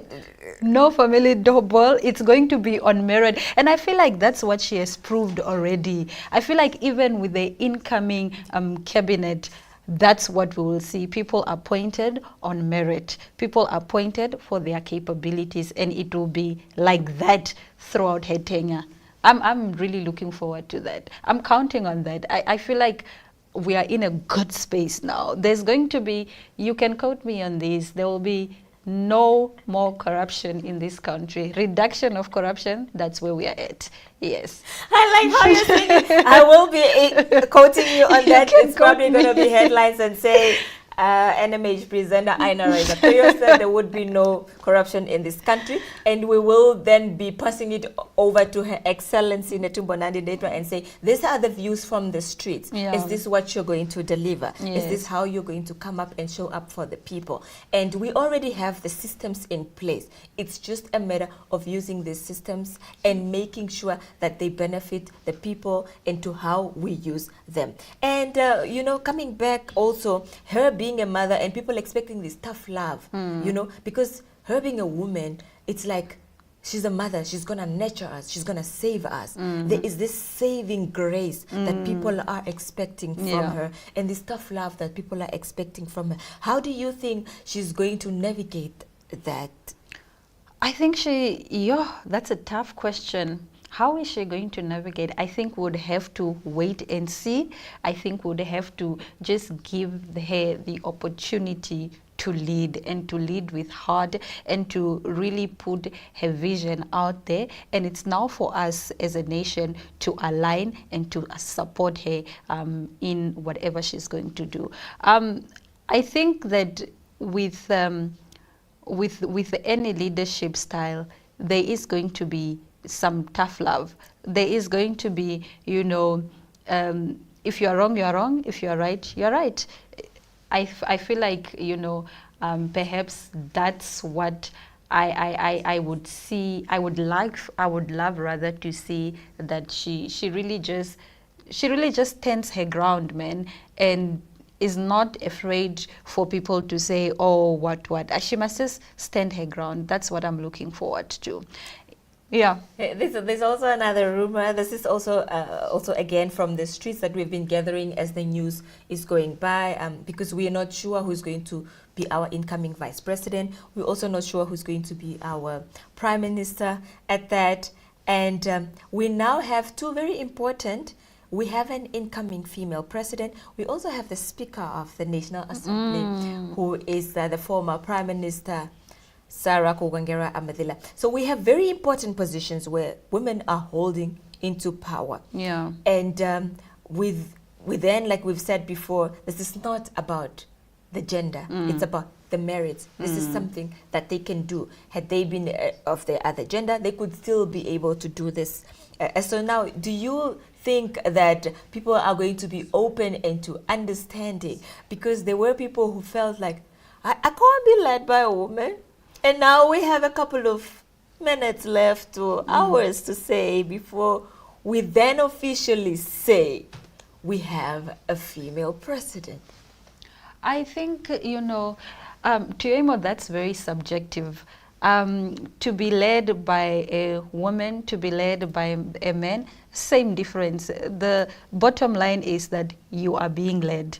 Whether you like it or not, you are being led, and it's now time for you to align with those visions for the betterment of your life. I think that's how I would put it. It has really nothing to do with gender. If somebody, like I mentioned previously, it's about policies, it's about the political environment, it's about the vision, it's about the leadership style of this leader. It has nothing to do with gender, and I think that Namibians, we should open ourselves up to be led even by a younger person, by a man, by a woman. Leadership is leadership. Let's take gender out of it. Yeah. But let's look at more messages from, you know, students across the nation, what they have to say about the inauguration of Her Excellency Dr. Netumbo Nandi-Nditwah.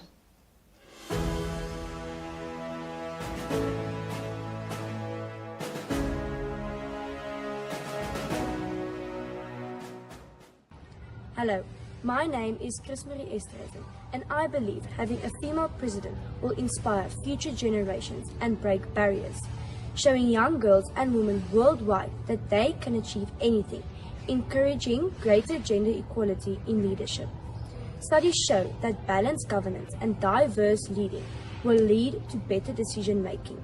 A female president will bring a different perspective, promoting inclusive and well-rounded policies that will serve every citizen. Hello, I'm Carla Baines, and with Namibia electing its first female president, it highlights the country's progress towards equality and inclusivity. It proves that leadership is about vision and capability, not just gender. It also sets a great example to the future generation. A female president will bring fresh perspective and prioritize issues like education, healthcare, and economic opportunities such as women and youth. And it's more than that, actually. It shows women across the country that they too can aspire to lead. Hello everyone, my name is Boma Ita, and when it comes to having a female president, it's the first of its kind, and I'm very excited to see what she brings forth for our country. It just makes sure that we have women empowerment that is being illustrated in our country, and I'm very excited to see what she has to bring for us in the table. Hi, my name is Kari. So what do I think about the newly elected female president? So what I think about the newly elected female president is she's proving to us that no matter how old you are, no matter what gender you are, you can break the borders of society, that humans has to do what we want to do. So with passion and dedication, you can become whatever you want. And she proved it today because she's the first female president in our country. It shows the younger children that they can do whatever they want if they put their mind to it. Thank you. Good morning, Ms. Matthews. How do you feel about having the first ever female president for the Republic of Namibia? Good morning. I'm very excited. This is the first for Namibia. This is history in the making. This is the first time the Republic of Namibia is having a female elected president. So we have hope in this leadership because we are talking about a female here, and we hope everything will be handled with the mother's love. Good morning, Academy.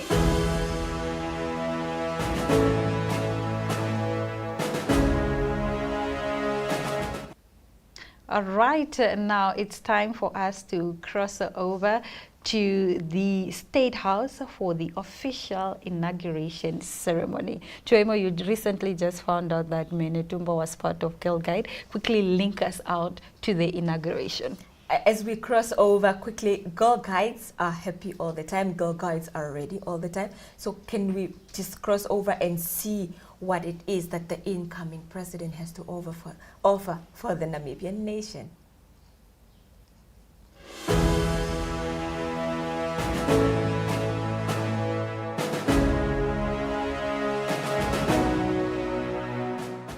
brought to that question was that the founding president had this charisma.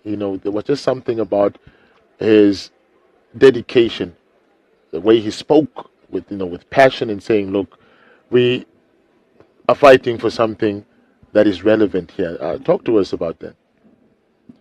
Yes, indeed.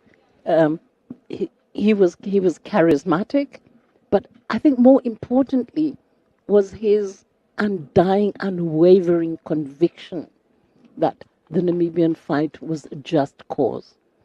And as history has shown us, just causes throughout the world will always win out.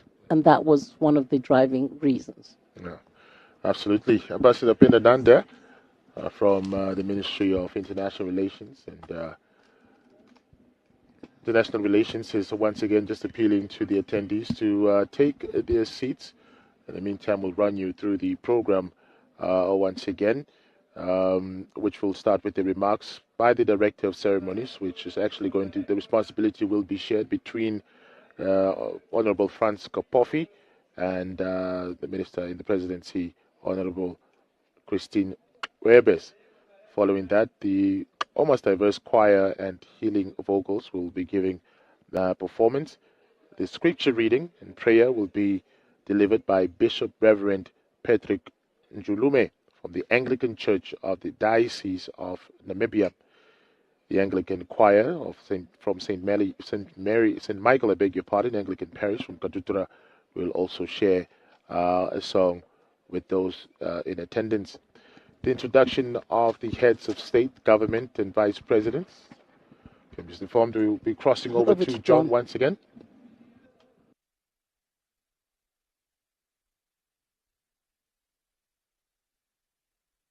Female president on the entire African continent since 2006, when President Ellen Johnson Sirleaf was elected the first one.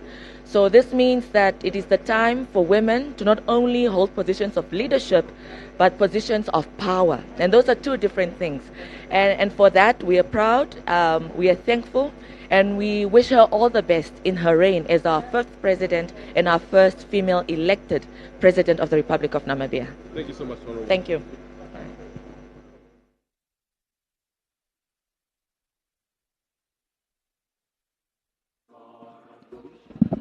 That's the MICT Minister, Emma Tios, also making her way, just arrived to the State House as part of the attendees to witness this historic moment. And once again, just sharing this, the importance of this historic moment we're all witnessing today. Right, again, we'll go back to the program.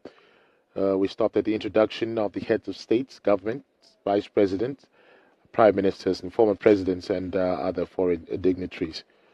Performance will also be, I'm speaking under correction here, but be delivered by the Namibian Defence Force Military Band. A statement from His Excellency Dr. Nangolo Mbumba, the President of the Republic of Namibia and Commander-in-Chief of the Namibian Defence Force, will deliver his last statement as well. Conferment of the highest national order of the Welwitschia Mirabilis to the President-elect of the Republic of Namibia will soon follow after that, in handing over the symbols of power to His Lordship Peter Shivute, the Chief Justice, and also will have the swearing-in ceremony.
Hello. I wish to request all this, the media personnel, my immediate right behind the uniform personnel here, to please move. Please, thank you.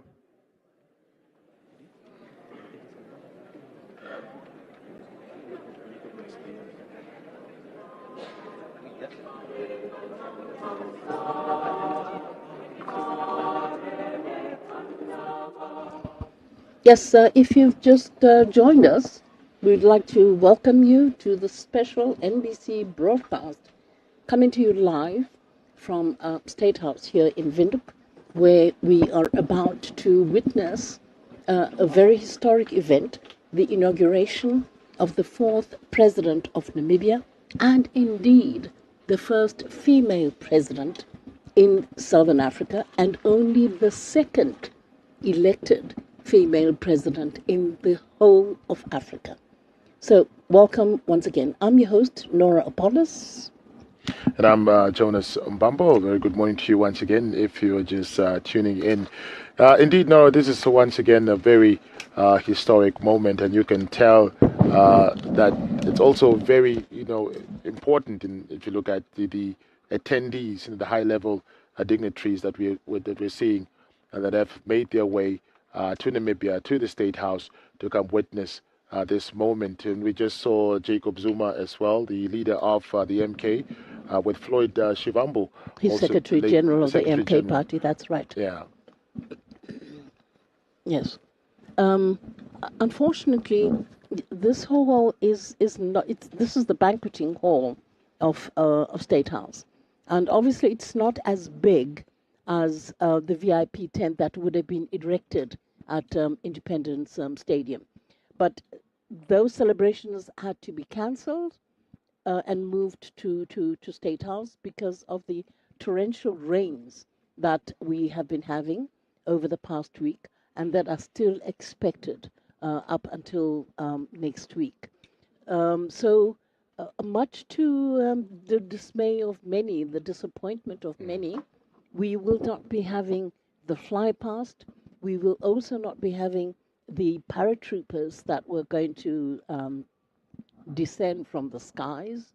We will not be having the display of military hardware. Exactly. So all that we will not be having.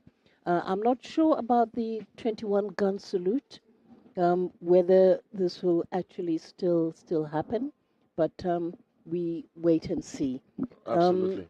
The events are about to begin.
The won't be able to witness the procession and the parade of the defense forces, and we were fortunate enough there on Wednesday to be there on Wednesday to see the rehearsal of the various wings of the Namibian Defense Forces. Of course, we had the Navy, we had the Air Force, as well as the ground forces, the Army. And I must say that moment when I was looking at these individuals, the Namibian, children, if I may put it that way, I felt so proud to look at them and say, wow, this is us. This is Namibia. And of course, one of the highlights for me was when they were showing off the military hardware. Yes, Yes, indeed. And you could tell from their faces that they were so proud of this moment. And the rehearsals, you could tell during the rehearsals that these young soldiers, these young men and women who have dedicated themselves to defending this country, you could see how proud they were when they were marching past during the rehearsals. So yes, for them, it would have been a very proud moment. And unfortunately, the weather decided otherwise. Absolutely, Nara. People are still waiting patiently for the program to kick off. Once again, the directors of ceremony for this event, Honorable Franz Kopofi, the Minister of Defense, and Christine Kwebes, the Minister in the Presidency, they have been tasked with that responsibility of guiding the proceedings today. Yes, in fact, yes, in your screens here is a newly elected member of parliament and leader of one of the parties, Lukatu. We're crossing over to John.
We also saw the election, as you were saying, of the first female speaker of the Namibian Parliament, Sarah Kuwangelwa Amadela. She is also present here. Yes, indeed, and you saw a number. Crossing over, we're seeing the Minister of Defense, Franz Kopofi, who is also one of the director of proceedings, is taking the podium. Let's quickly cross over to the banquet hall. I would like to request all of you now to reduce the movements. Very soon, the Excellencies, Head of State and Government are about to come in. So in the meantime, let's whisper a little bit, not too loudly, in the meantime, while we are waiting for their Excellencies. Thank you once again, and please welcome.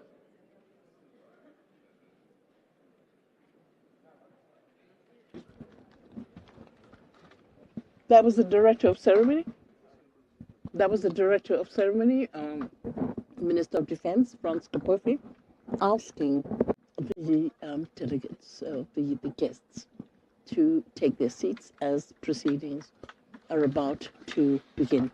Jonas, we have several foreign dignitaries. We're crossing over to John, fortunately.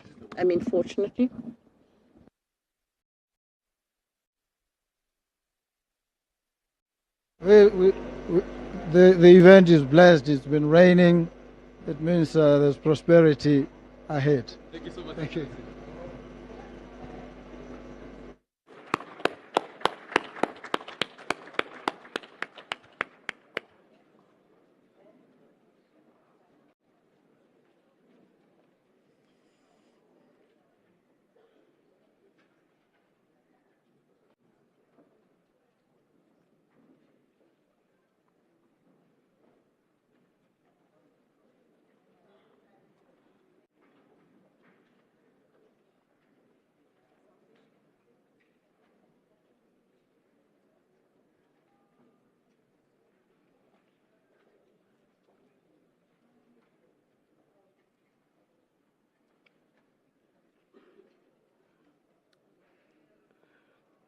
You can be seated. The excellencies have arrived. So please, I will ask you once again to receive the other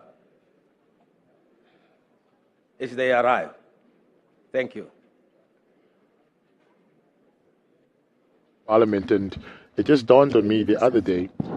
That the 8th Parliament is probably going to be the youngest Parliament we have ever seen. We'll cross over to John. In the history of this country. And that's why we are here from Zambia to celebrate with you, to celebrate this milestone. This is the second woman to be president after the first one in West Africa. And we believe this will be a precedent. There should be more women in these positions of decision making. Thank you. Thank you so much. Welcome to Namibia.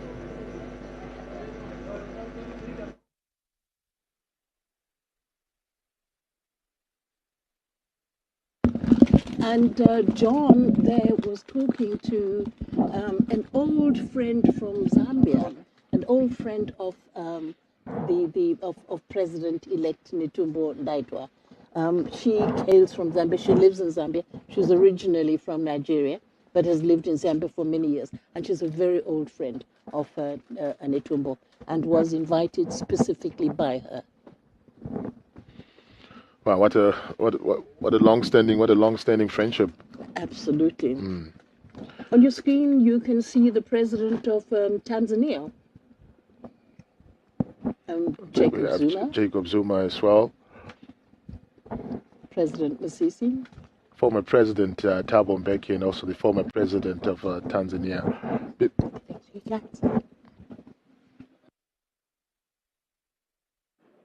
His Excellency, our second president, Hifikepunye Pohamba, second president of the Republic of Namibia, Your Excellencies.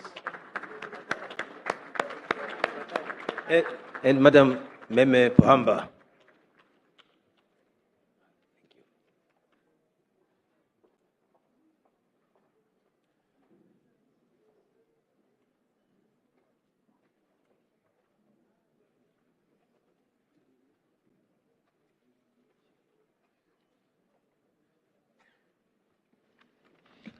As former President Hifikepunye Pohamba exchanging pleasantries with the former heads of state as well. Before we cross over to John, Nora, I mentioned the fact that it dawned on me that the 8th National Assembly will probably be the youngest this country has ever seen in terms of the young people that we saw being sworn in yesterday.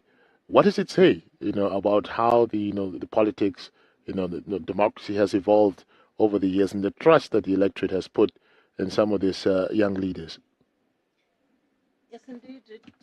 Yes, indeed, Jonas. It is telling, because if you remember, the very first parliament was made up of the former freedom fighters, many of them from exile. And by the time Namibia achieved independence, they were well into their 40s, and some of them even in their 60s. So obviously the first parliament was made up of the old guard, as they now call themselves. And they were at the helm of this country for a good number of years. But the last elections saw a swathe of young people coming in, and this just this is democracy at work. And obviously it means that the old guard has laid the foundation for the young ones to take over, and they must now take up the baton and hit the ground running. Absolutely. But it was a very clear message as well that yes, the old guard has achieved what it set out to achieve, the independence of this country, the liberation of Namibia, and also to put Namibia on a trajectory that would ensure its development, etc. that would ensure its place among the nations of the world. And the young ones are now taking up that role. Mm-hmm. And as you say, yes, there is our parliament is full of young people. Yes, and they will now take up that challenge. Absolutely. There we have the president of Botswana, Duma Boko, also exchanging pleasantries with the fellow heads of state, Felix Tshisekedi and, of course, Hakainde Hichilema, as they patiently wait for the arrival of the head of state and also for the event to kick off, to officially kick off. Nora, once again on young leadership, for the longest time, young people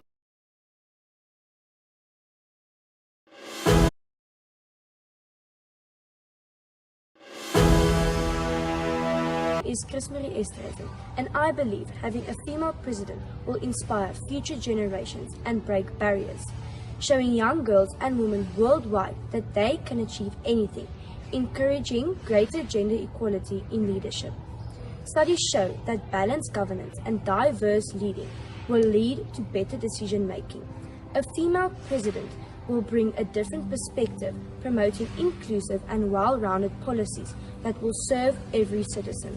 Hello, I'm Carla Baines, and with Namibia electing its first female president, it highlights the country's progress towards equality and inclusivity. It proves that leadership is about vision and capability, not just gender. It also sets a great example to the future generation. A female president will bring fresh perspective and prioritize issues like education, healthcare, and economic opportunities such as women and youth. And it's more than that, actually. It shows women across the country that they too can aspire to lead. Hello everyone, my name is Boma Ita, and when it comes to having a female president, it's the first of its kind, and I'm very excited to see what she brings forth for our country. It just makes sure that we have women empowerment that is being illustrated in our country, and I'm very excited to see what she has to bring for us on the table. Hi, my name is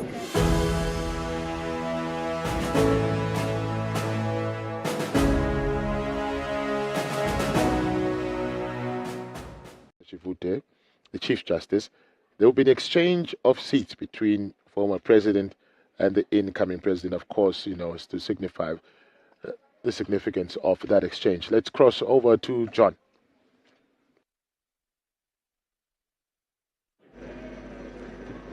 Honorable, thank you so much. Your message to Namibians for today, celebrating Inauguration. Happy independence. Thank you so much. To all of you. Thank you. Thank you, Honorable.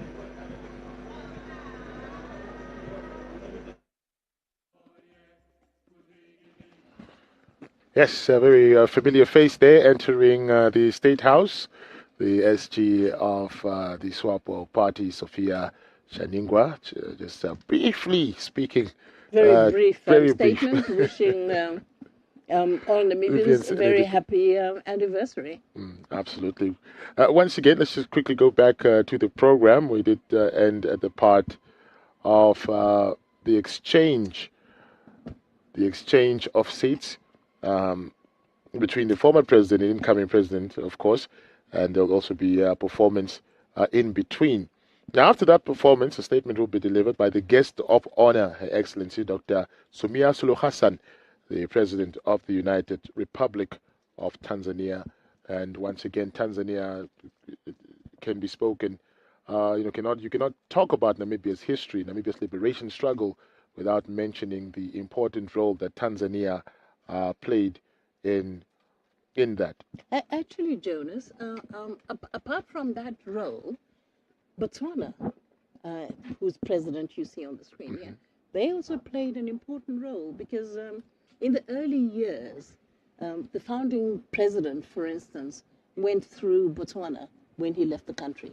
And many of the former freedom fighters that left in the early years, the 1960s, left through Botswana because it was the easiest route and also because the first president of Botswana, Seretse Khama, was also a paramount chief of the largest ethnic group in Bechuanaland at the time, then gave them assistance and helped the freedom fighters cross into Zambia and then go further north to Tanganyika.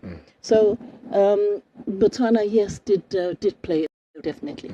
Of course, later when Angola became independent, that was then the signal for this swathe, of young people, 74 group as they call themselves. We have to cross over to John, who is standing by. We're crossing over to John.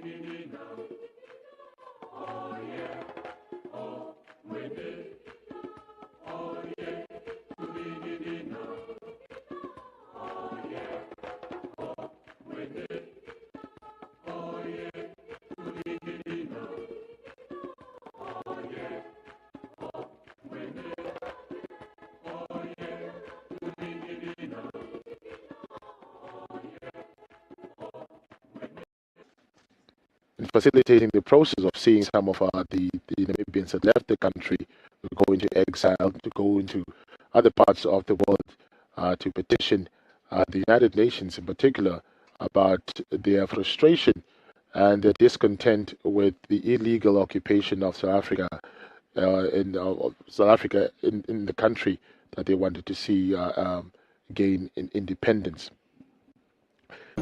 So with passion and dedication, you can become whatever you want. And she proved it today because she's the first female president in our country. It shows the younger children that they can do whatever they want if they put their mind to it. Thank you. Good morning, Ms. Matthews. How do you feel about having the first ever female president for the Republic of Namibia? Good morning. I'm very excited. This is the first for Namibia. This is history in the making. This is the first time the Republic of Namibia is having a female elected president. So we have hope in this leadership because we are talking about a female here and we hope everything will be handled with the mother's love. Good morning, Atudembe. As you know, Namibia is getting their first female president on the 21st of March 2025. What is your take on this? I am super excited to have the first ever female president of the Republic of Namibia, Her Excellency Dr. Netumbo Nandi-Nditwah. I am so excited about the policies, the new rules she'll be making. I am sure as a nation we're not used to having a female president. The country has been run by male presidents for decades. So as a country we'll adjust to it, but I'm sure Her Excellency will bring nothing but greatness to the country in her term.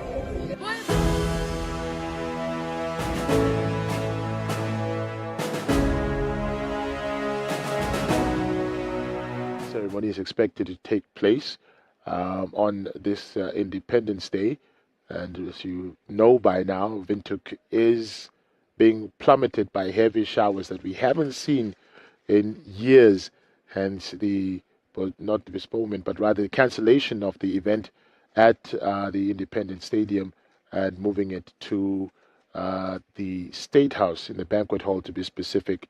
And we did mention that as much as Namibians were looking forward to attend the event, Mother Nature had alternative plans, and as you know by now, Mother Nature is accountable to nobody. She does, as she feels. But in the meantime, let's relish this moment. And those who are at home, please do take time to just check out our digital news pages as well, and NBC Digital News on Facebook will bring you up to speed in terms of the interactions that our journalists have been having with the various dignitaries that have arrived. If you missed some of that, you can always catch it on our online platforms. In the meantime, we patiently wait with the dignitaries as we await the arrival of the head of state, for the event to officially kick off.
Seeing the arrival of the Zimbabwean president, Emerson Mnangagwa, and John will quickly interact with him.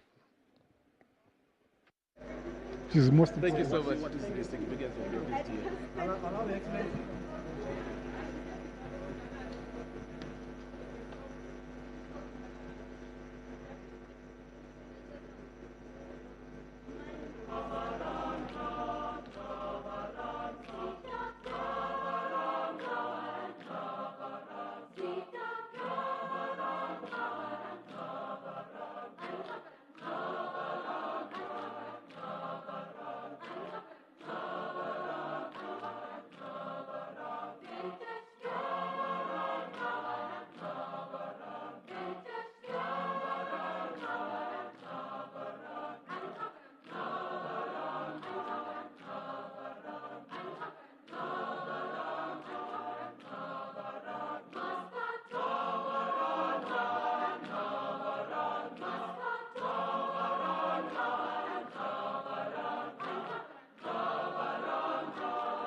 How are you? Message to the Namibians? Well, it's a day of great celebration, isn't it? Definitely. Yeah. Thank you, Excellency.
Your Excellencies, dear invited guests,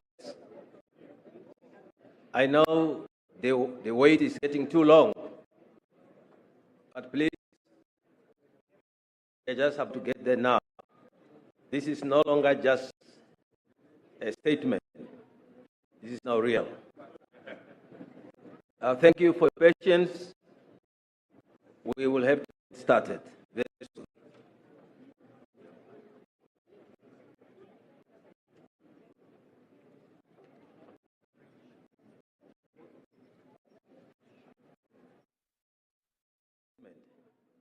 This is now real.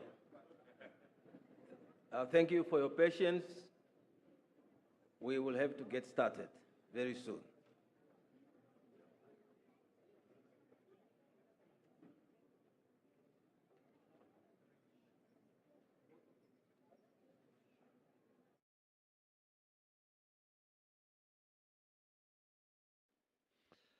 Yes, if you're just tuning in, you're watching the special broadcast of the inauguration of Namibia's first female president, Netumbo Nandi-Nditwah. Just before that, you did hear, we did get an announcement from one of the directors of proceedings, Franz Kopofi, the Minister of Defense, just thanking the attendees for their patience. We are running a bit behind schedule, but he did reassure the attendees that the program will kick off officially soon.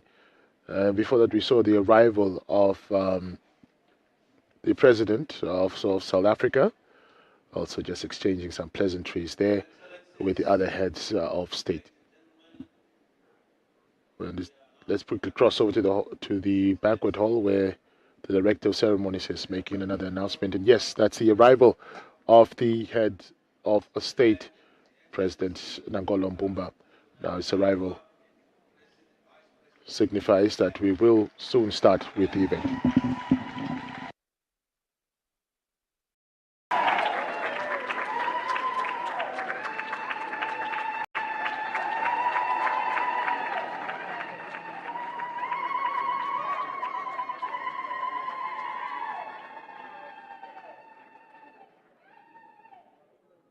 Let us remain standing for the national anthem and the AU anthem.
Thank you very much, Your Excellencies. Please be seated.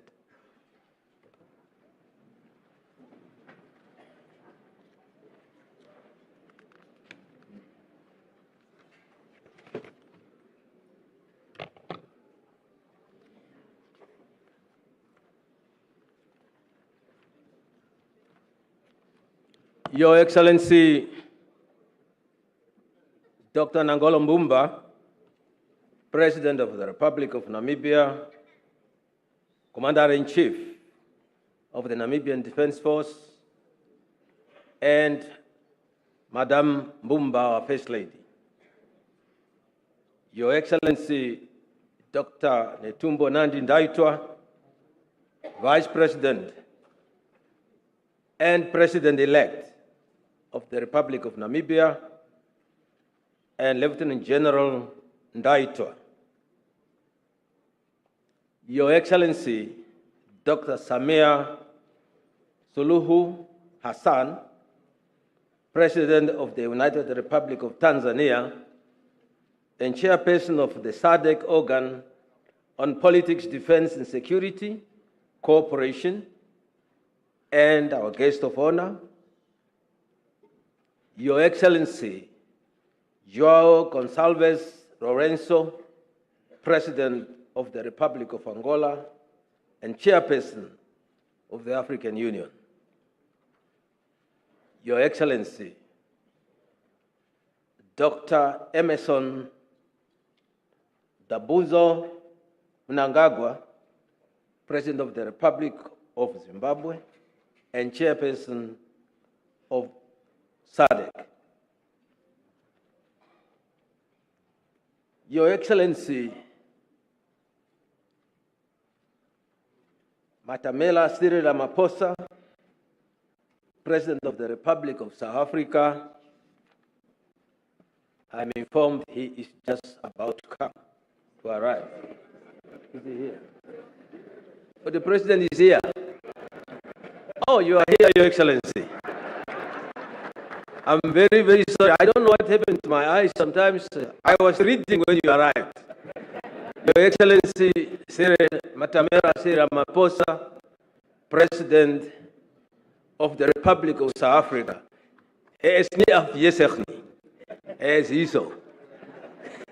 Thank you, Your Excellency, for being here.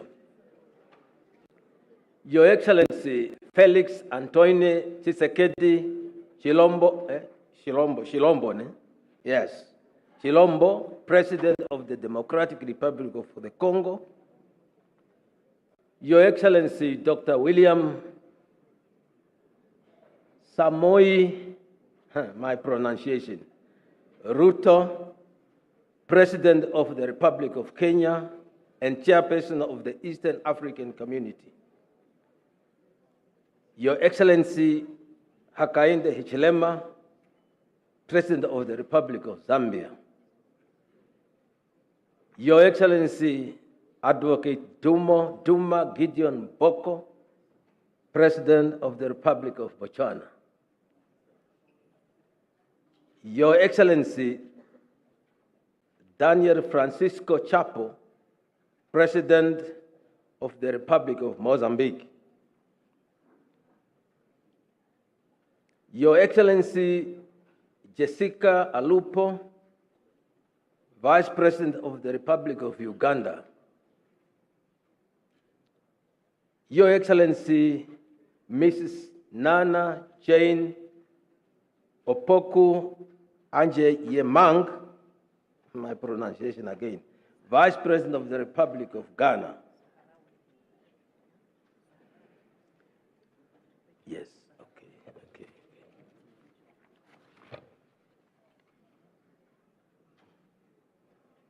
Your Excellency, Brahim Gali, President of the Sahrawi Arab Republic, Democratic Republic.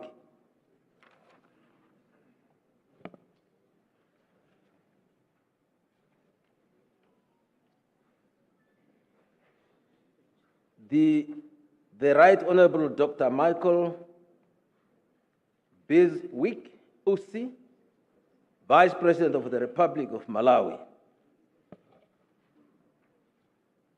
Your Excellency, Dr. Hifikepunye Pohamba, Second President of the Republic of Namibia, and Madam Pohamba. Your Excellency,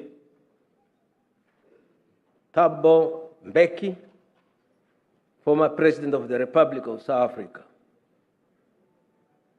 Your Excellency, Jakaya Mrisho Kikwete, former President of the United Republic of Tanzania. Your Excellency, Ellen Johnson Sirleaf, former President of the Republic of Liberia. Your Excellency, Jacob Zuma, former President of the Republic of South Africa. Your Excellency, Dr. Joyce Hilda Banda, former President of the Republic of Malawi.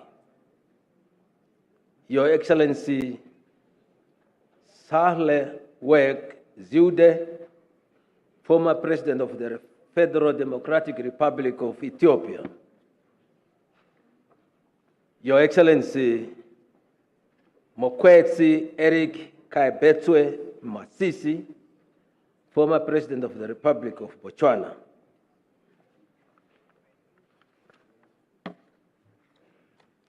I'm very sorry, my salutation is very long. I want to finish it so that you do not have to repeat it when you come to the podium. The Honorable Dr.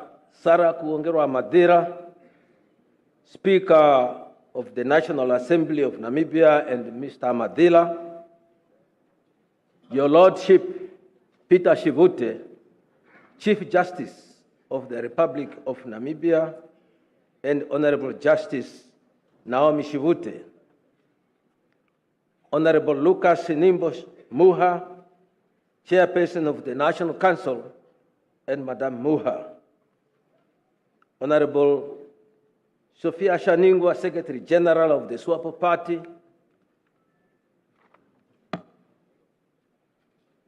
leaders of the official opposition and representatives of other political parties present, elected members of Parliament, and distinguished visiting ministers and members of Parliament of other countries, Honorable Rora McLeod Kachirwa, Governor of the Commerce Region, and all other governors present, Your Worship, Ndeshihafela Laranja, Mayor of the City of Windhoek, and the other mayors present, Dr. George Shimata, Secretary of the Cabinet, and all other senior government officials present, Geingob, Chief Emmanuel Gasseb, Chairperson of the National Council, Chairperson of the Council of Traditional Leaders in Namibia, and all traditional leaders present, Honorable Professor Peter Kachavivi, former Speaker of the National Assembly, Honorable John Mutorwa, former Deputy Prime Minister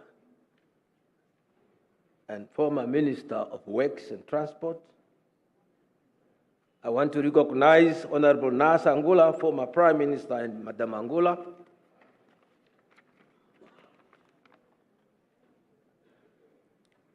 Service chiefs, senior government officials. I would also like to recognize our former First Ladies, especially Madam Monica Geingob. I was also informed that among us is Madam Ana Paula dos Santos, former First Lady of the Republic of Angola. I also like to recognize the presence of Johanna Iyambo, spouse of the former Vice President of Namibia. I would also like to recognize the presence of Madame Joan Gorilla, spouse of the former Speaker of the National Assembly of Namibia. Your Excellency Manuel Marrero Cruz, Prime Minister of the Republic of Cuba. Your Excellency Russell Michel Dlamini, the Right Honorable Prime Minister of the Kingdom of Eswatini. The Right Honorable Justice Nthomeng Majara, Deputy Prime Minister and Minister of Justice, Law and Parliamentary Affairs of the Kingdom of Lesotho. The Honorable Dr. Ian Bog, Deputy Prime Minister and Minister for Foreign Affairs and Tourism of the Republic of Malta, and Chairperson of the Organization for Security and Cooperation in Europe. Your Excellency Peng Quinghua, Vice Chairman of the Standing Committee and Special Envoy from the People's Republic of China. Your Excellency Mahamoud Ali Joseph, Chairperson of the African Union Commission. Your Excellency, Miss Amina Mohammed, Deputy Secretary General of the United Nations. Your Excellency, Elias Mahosi, Executive Secretary of Southern African Development Community.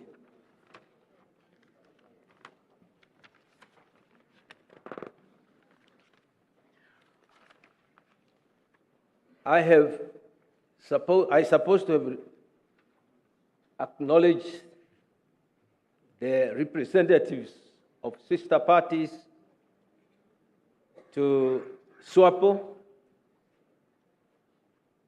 I supposed to have a list, but I don't know what happened to my list. I am going to ask for the assistance, but I know them also.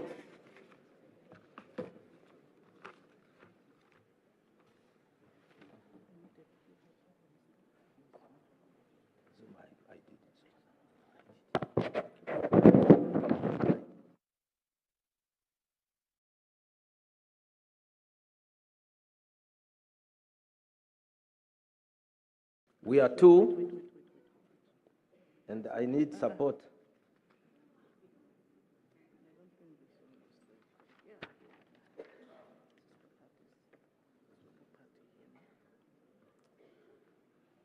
Chama cha Mapinduzi of Tanzania,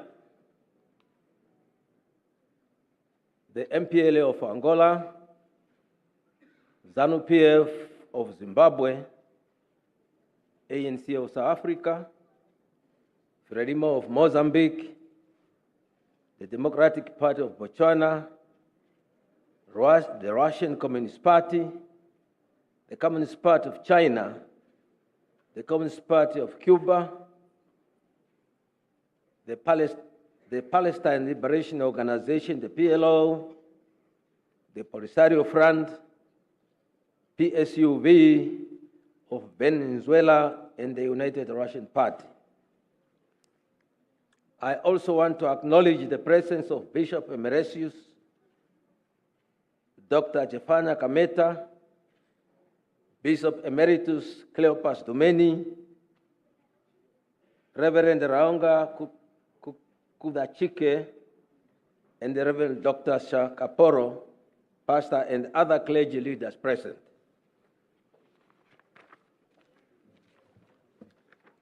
As I said, the list is fairly long. I might have omitted some other dignitaries here present. Please, it's not intentional. I would like to acknowledge the presence of all of you, Your Excellencies, and distinguished invited guests. I know the veterans of national liberation struggle are also here. A representative of the press, they will feel offended if I don't acknowledge their presence. You are heartily welcome. Good morning to you all, Your Excellencies, ladies and gentlemen. It gives me great honor to wholeheartedly welcome you to an unusually rainy Namibia, to mark the 35th independence anniversary of our country. Not so long ago, some of you were here, while some of you, Your Excellency, had sent representatives to come and console us and bid farewell to our departed founding president and father of the Namibian nation, His Excellency, Dr. Sam Nujoma. We are greatly honored and delighted that you are back, this time to join us in the celebration of not only our independence, but to bear witness to the historic and momentous occasion of the inauguration of the first female and the fifth president of the Republic of Namibia, Her Excellency Dr. Netumbo Nandi-Nditwah. Exactly 35 years ago, on the 21st of March 1990, the first president of the Republic of Namibia, Dr. Sam Safishuna Nujoma, after having taken oath of office proudly declared, and I quote, "We are gathered here today to celebrate the dawn of a new era in this land and to proclaim to the world that a new star has risen on the African continent," end of quote. Your Excellencies, your presence here is testimony to the fact that Namibia is indeed a child of international solidarity. You helped us achieve this independence, as we shall be eternally grateful for your solidarity. Once again, please welcome and feel at home. Initially, we were supposed to have gathered at the stadium where we would have been joined by thousands of Namibians. However, due to the rainy weather, we had to move the inauguration here at State House. I would like, on behalf of the government, use this opportunity to apologize to the Namibian people, some of whom have traveled long distances from various regions to come and be part of this historic occasion. This is a situation beyond our control. Nevertheless, I trust that you will follow and enjoy the events as they unfold on various media platforms. Our program has been mutilated. It's no longer going to be as it's supposed to have been. So we will immediately embark on those that are supposed to be done here. So please bear with us as you see us jumping jumping some of the items as put in the program. I would now like to invite Bishop Reverend Dr. Patrick Jolume from the Anglican Church of the Diocese of Namibia to come and do the scripture reading.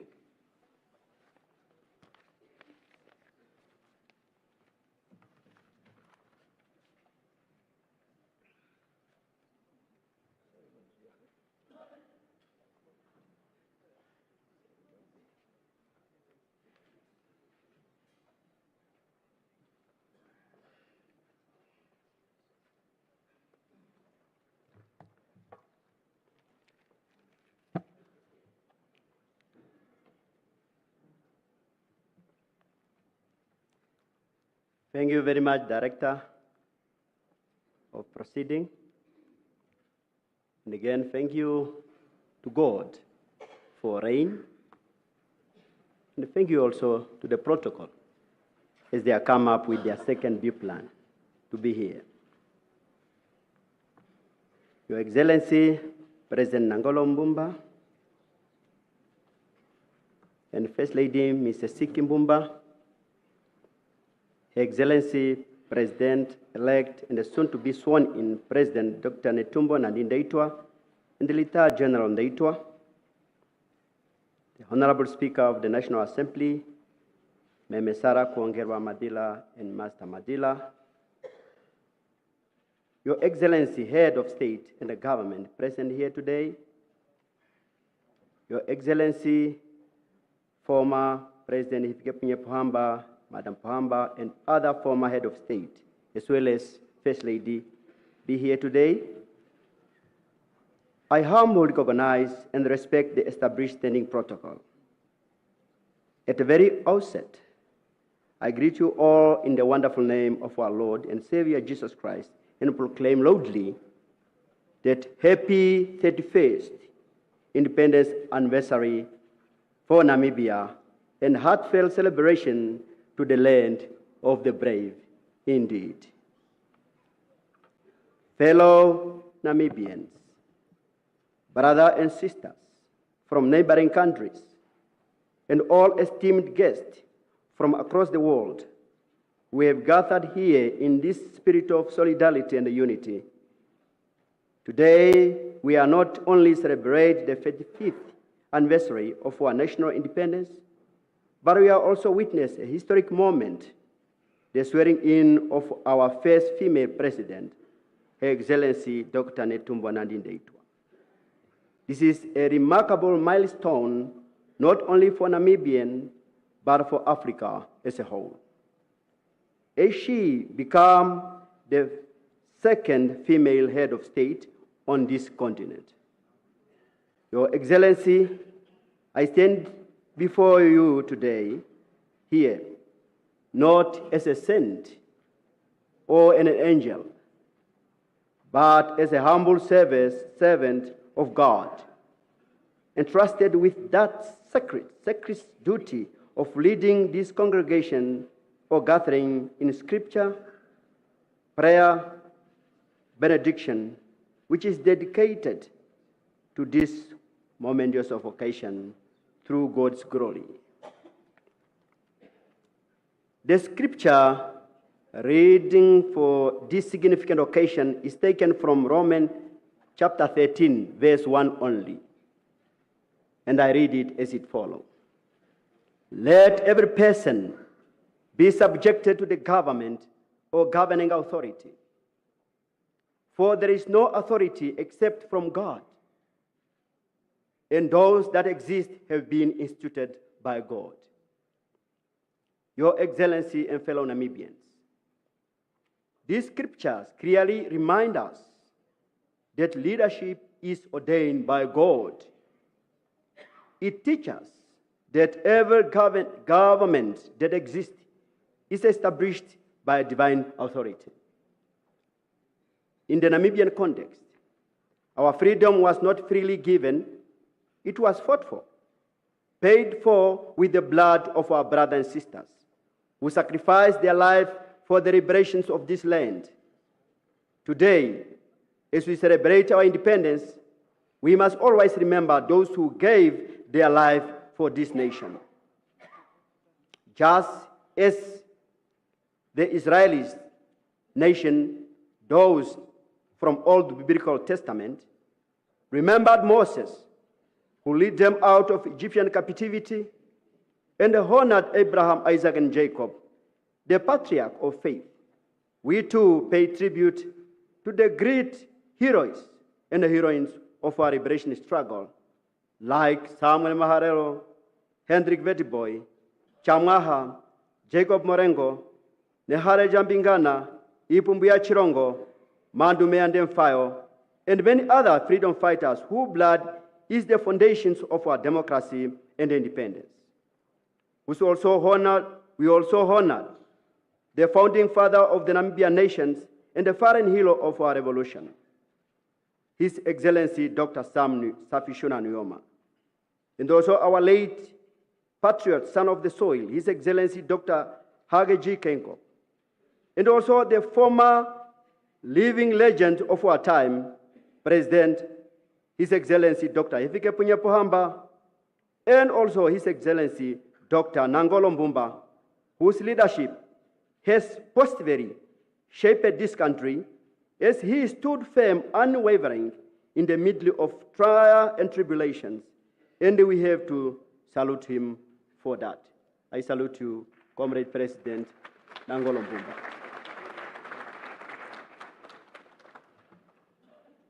To our incoming President-elect, Her Excellency Dr. Netumbo Nandi-Nditwah, the first female President of the Republic of Namibia, you are not just a leader, you are a mother to the Namibian nation, a beacon of hope to African women, a pillar of strength to the generation to come. You are the morning star that shines over our nation. You are the salt of the earth that brings unity and healing to our people. The Namibian people have placed their trust in you, and we rally behind you as you lead us forward in development, peace, and prosperity for this country. We pledge our support to you, irrespective of tribes, race, political affiliations, or religious background. We stand united behind your vision for Namibia. Your Excellency, as you take on this great responsibility, I urge you to seek first God's guidance, God's wisdom and strength. Lead with integrity, serve with humility, and govern with fairness, justice, and compassion. Moreover, as a Namibian first female president, the world is watching upon you with great expectations of inspirations. Because you are a leader of hope, a leader of courage, a leader of transformation. Like Deborah in the Bible, you will lead with wisdom and mighty. Like Esther, you have been appointed for such time as this. Like Florence Nightingale and the Mother Teresa of Calcutta, you will bring care and healing to the brokenhearted. Therefore,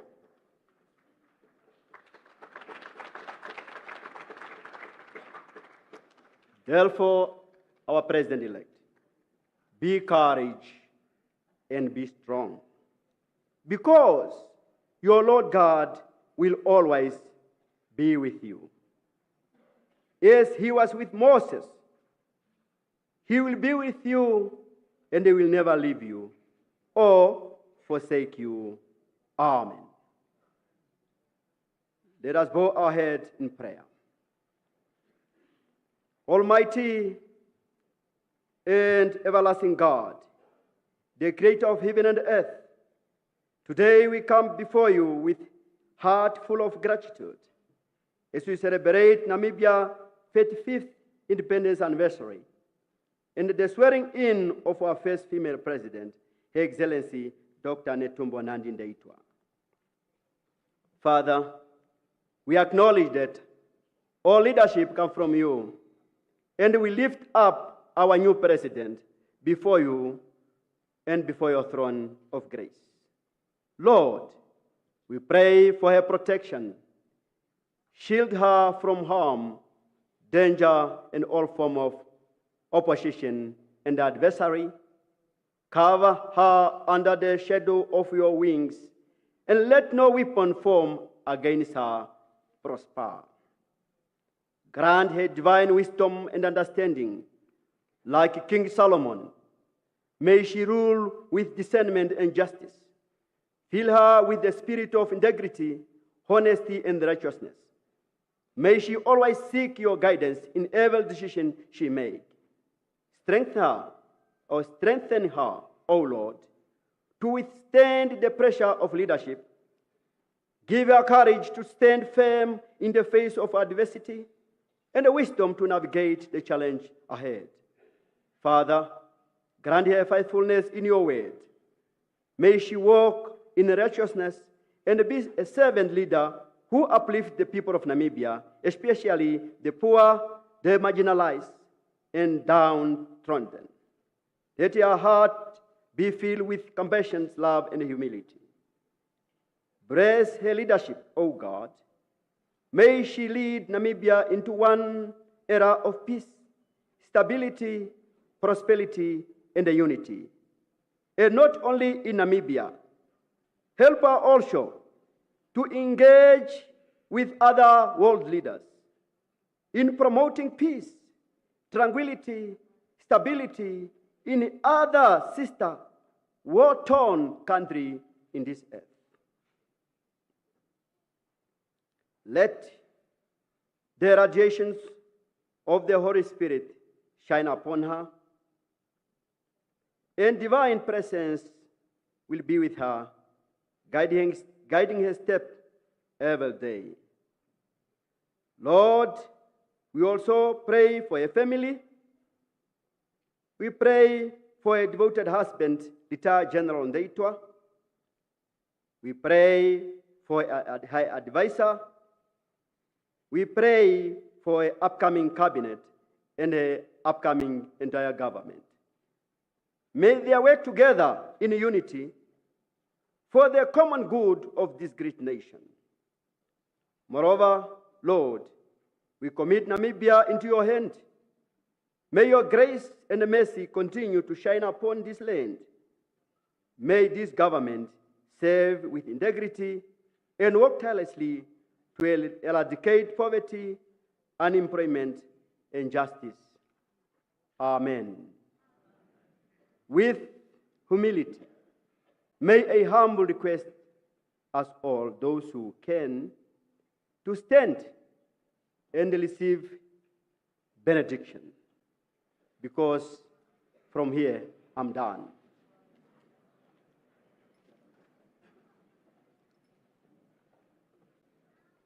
May the peace of God, which passes all human understanding, be upon you, and may keep your heart and mind to the knowledge and the love of God and of His Son, Jesus Christ our Lord. And to our upcoming President, Your Excellency, as you assume this higher office, do not fear, for the Lord your God will be with you. He who has called you, anointed you, and appointed you will strengthen you and defend you and carry you through every challenge. May God bless our President, coming President, Dr. Netumbo Nandi-Nditwah. May God bless President Nangolo Mbumba and his family on his way forward. May God bless the Republic of Namibia and its neighboring countries in the world. May God bless the people of Namibia and all our fallen colleague, friends, international dignitary who came to grace this occasion. In the name of the Father, and of the Son, and of the Holy Spirit. Amen. And I thank you.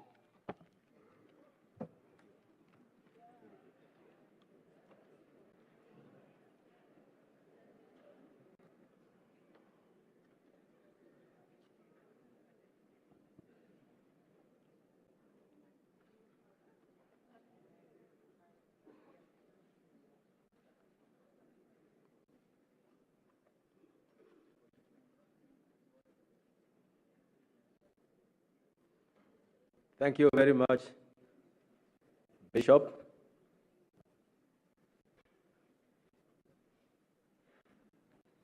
Next item in our program is one item from our brass band, the NDF brass band. Can you just give us one soft performance, please?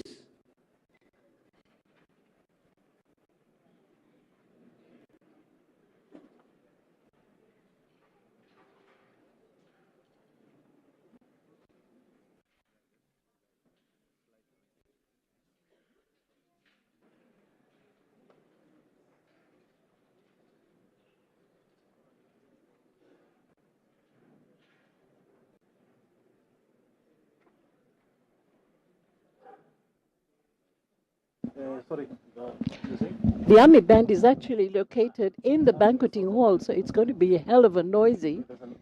It's located inside the banqueting. They're sitting at the end of the banqueting hall.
Thank you very much, NDF Brass Band.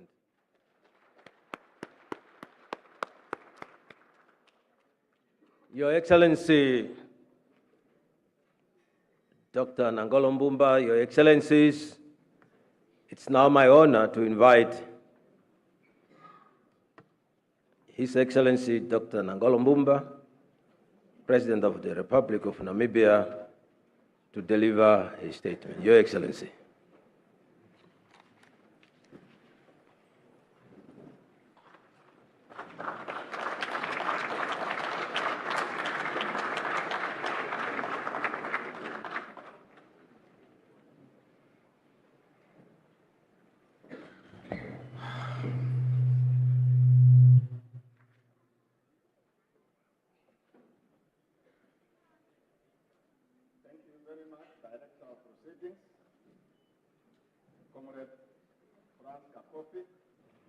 And Christine Weber. Her Excellency, Dr. Samia Suluhu Hassan, President of the United Republic of Tanzania, and our guests of honor. Your Excellencies, heads of state and government, and Madam First Ladies,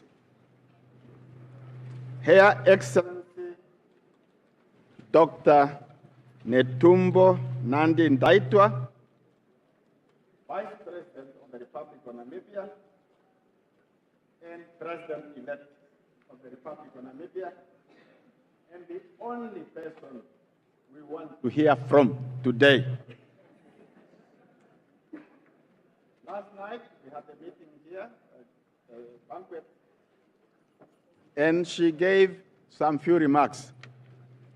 So I gave a statement. Today I give my remarks and expect her statement. As it was said already by the Director of Ceremonies, we are not going to repeat the salutations, please. I have been cheating in terms of time, that I'm still being called President. Although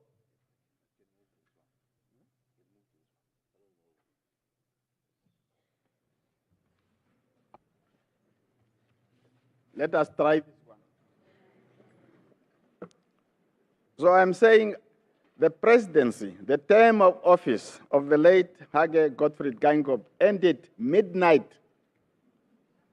And now we are going to 12. I am on extra duty 12 hours later. And that's unfair to Netumbo, who won her victory. So let me make my remarks and while you are waiting for her speech. Because we have two things, independence celebration and inauguration. Today we celebrate let you see now. Today we celebrate a monumental day in the history of our republic. It is the day on which we commemorate our 35th independence anniversary, and it is also the day on which we will witness one of Namibia's foremost daughters breaking through the glass ceiling.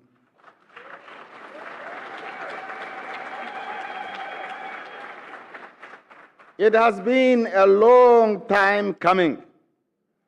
It has been a long journey filled with trials and tribulations. But just as our struggle for independence, spearheaded by gallant sons and daughters of Namibia, has paid dividends, likewise, the struggle for gender justice, spearheaded by brave women of Namibia and their allies across the international community, is paying dividends as we wait to swear in our first female president of the Republic of Namibia.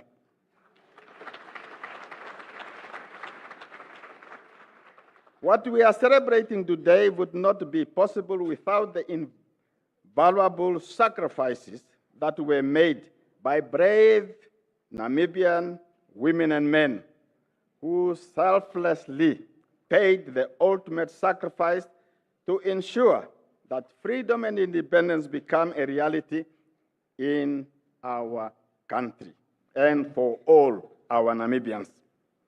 Their blood waters the foundations of our democracy, and it waters the pillars of unity, liberty, and justice. At this juncture, it would be remiss of me not to mention the extraordinary personality whose formidable leadership is primarily responsible for ensuring that Namibia is today a paragon of unity, peace, and stability. I am speaking of no other person than His Excellency, late Dr. Sam Shafishuna Nujoma, founding president of Namibia and leader of the Namibian Revolution. In the same vein, let me also laud the magnificent leadership of His Excellency Dr. Hifikepunye Pohamba, second president of the Republic of Namibia, and also to salute my late brother and comrade and friend, His Excellency Dr. Hage Godfrey Geingob, third president of the Republic of Namibia. This triumvirate of revolutionary leaders has played a significant role in shaping the Namibia and the destiny of its people.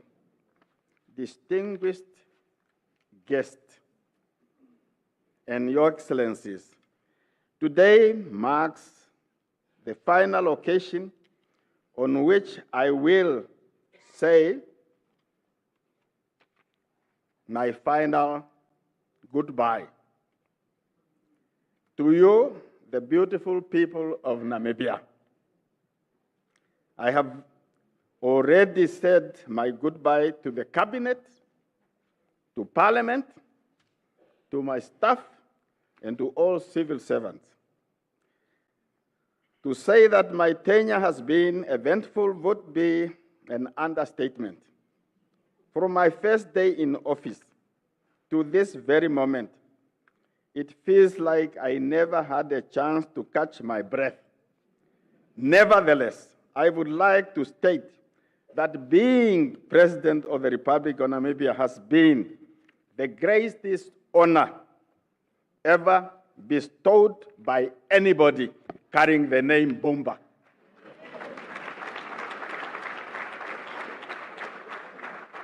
I thank God for His protection, love, and grace throughout my tenure. I thank my wife. I thanked her yesterday also. So I thank you to my predecessors, the late President Nujoma, Dr. Pohamba, the late Dr. Geingob. Thank you to my successor, Her Excellency Dr. Netumbo Nandi-Nditwah. Also, thank you to the Secretary General of the SWAPO Party and the entire rank and file of the SWAPO Party membership. Thank you to all the veterans of the liberation struggle. Thank you to all the leaders of political parties for their support and good conduct as citizens of the Republic. Thank you to our guests of honor, to my senior sister, Her Excellency Dr. Samia Suluhu Hassan, President of the United Republic of Tanzania.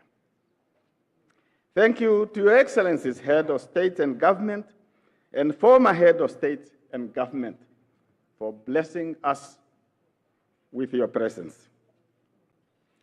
Thank you for your support through a very difficult chapter in our history when we lost two iconic leaders of the Republic of Namibia.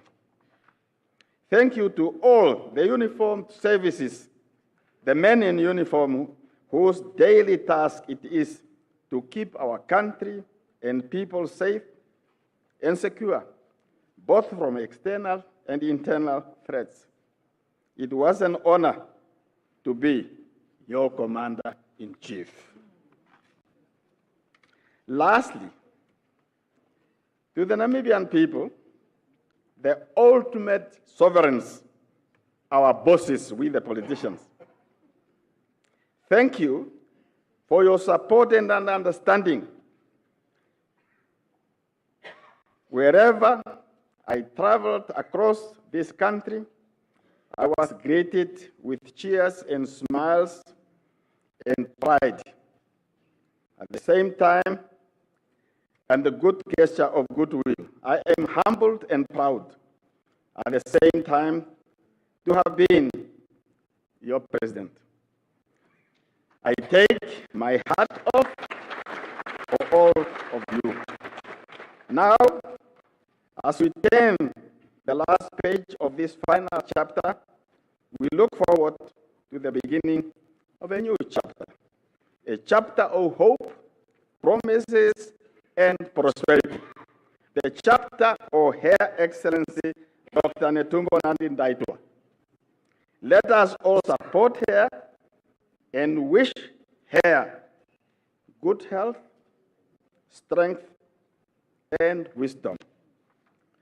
To my friend and comrade, you have now forget about the title general. You have to adopt to the title of the first gentleman or the first spouse.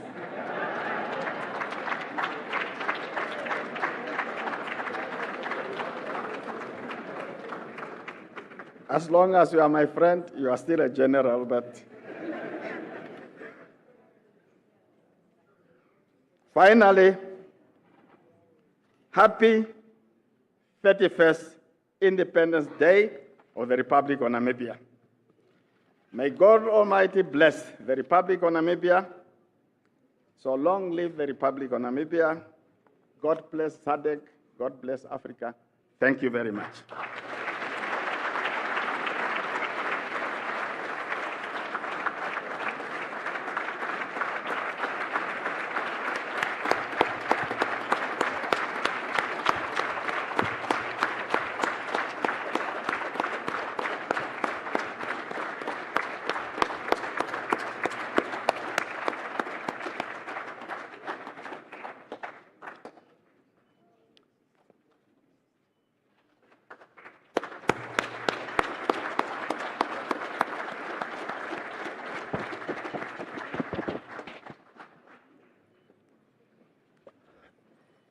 Thank you very much for that applause. Your Excellency, I would like to invite you to confer the highest national honor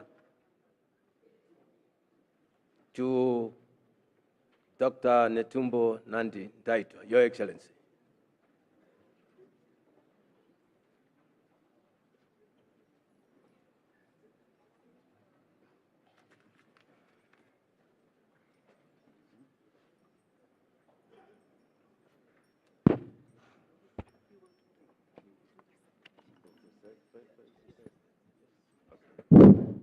Conferment of national honor. 21st March 2025, State House, Windhoek, Namibia. Her Excellency Dr. Netumbo Nandi-Nditwah, President-elect of the Republic of Namibia. Citation. On this historic occasion, we are honoring a distinguished diplomat, public administrator, freedom fighter, and esteemed leader, Her Excellency Dr. Netumbo Nandi-Nditwah, 5th President-elect of the Republic of Namibia and Commander-in-Chief of the Namibian Defense Force. Born into the Nandi and Shaduka clans on October 29, 1952, in Onamutai village, Oshana region, Her Excellency, Dr. Nandi-Nditwah, embodies the essence of visionary leadership and unwavering dedication.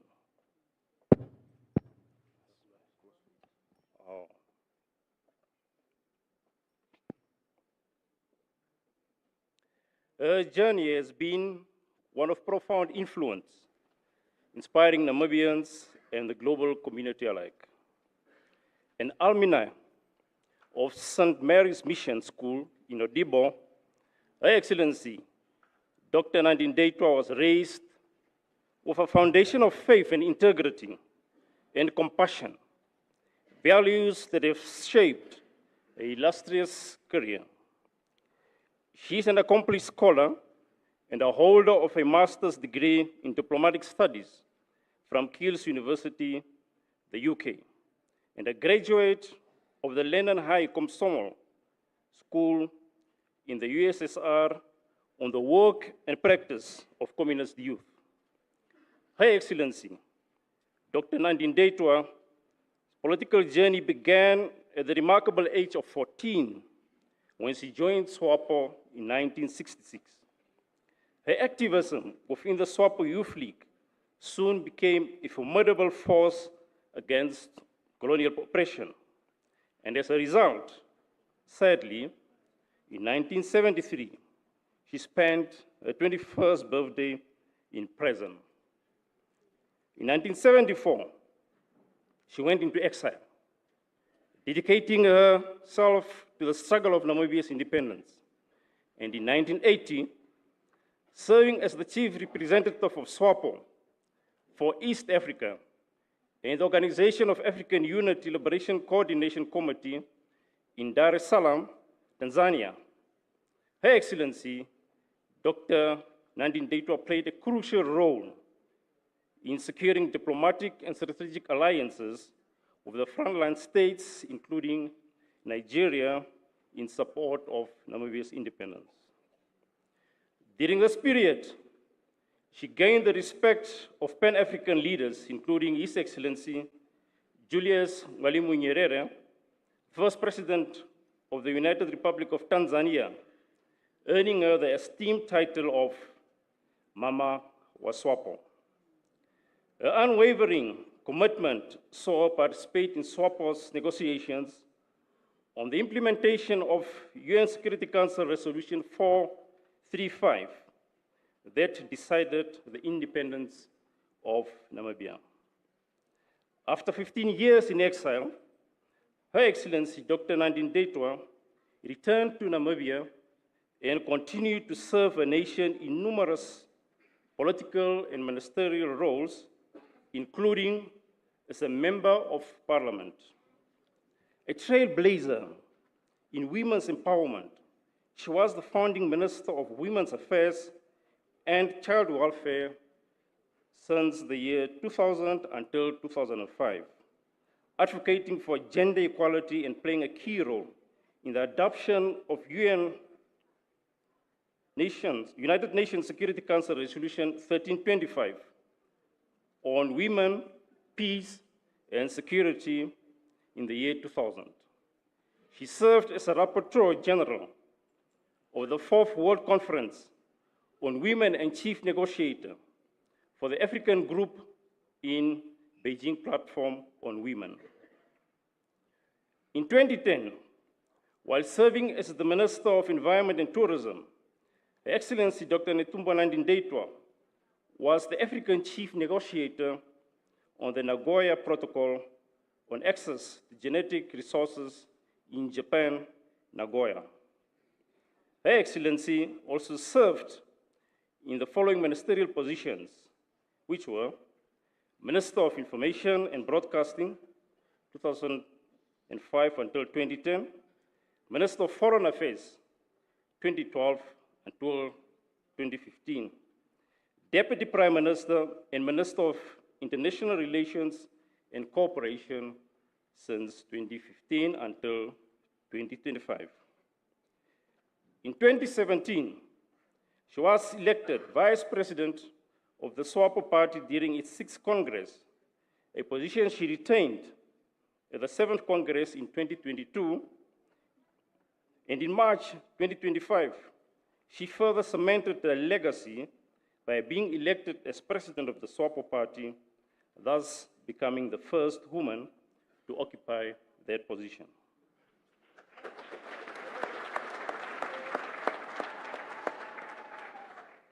Her leadership journey continued with her appointment as Vice President of the Republic of Namibia in February 2024 by His Excellency Dr. Nangolo Bumba, the country's 4th president. And in this role, she significantly contributed to the ideas of unity, peace, stability, and social progress, defying gender barriers and rising through the ranks of power. Her Excellency, Dr. Netumbo Nandi-Nditwah was democratically elected as the 5th President of the Republic of Namibia in November 2024 presidential elections.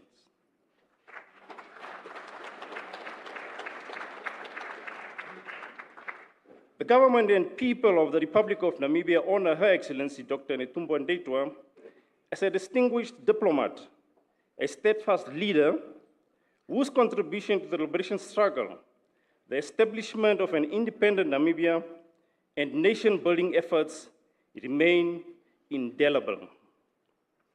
On this momentous occasion, ladies and gentlemen, we celebrate the 5th elected President of the Republic of Namibia, who remains committed to upholding the legacy of the nation's founding president and father of the Namibian nation, His Excellency Dr. Sam Savishuna Nujoma, may his soul rest in peace. It is further strengthened by His Excellency Dr.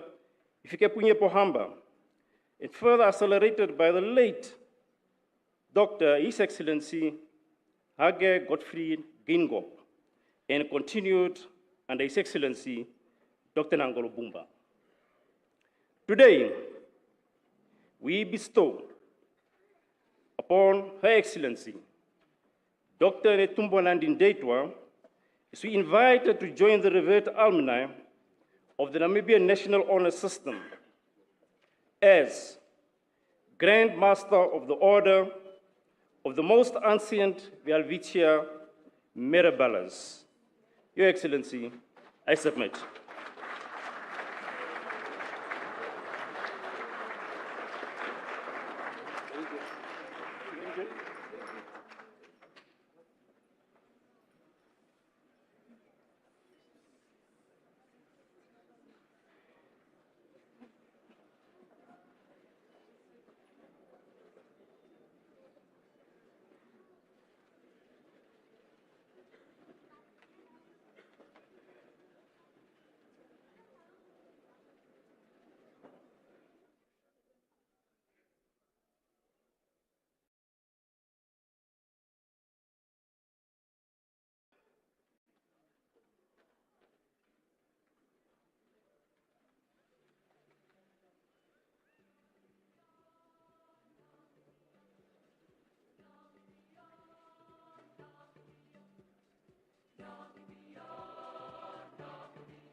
It is your day. It is your day. 1 second. To all, wait. To all and singular, to whom this present shall come, greetings.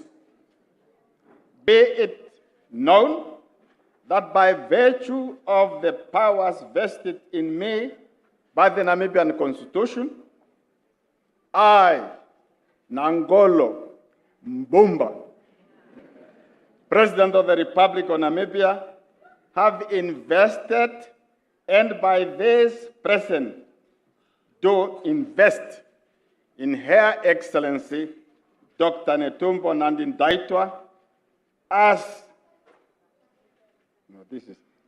Grand Master of the Order of the most ancient Mirabilis, Belvicia Mirabilis, as witnessed by the signed manual given this 21st day of March 2025, signed by Mbumba.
Thank you very much, Your Excellency. Please, I would like to have your attention, please. Thank you very much. Your Excellency, I now want to invite you to hand over all the instrument of power you had to the Chief Justice, Your Excellency.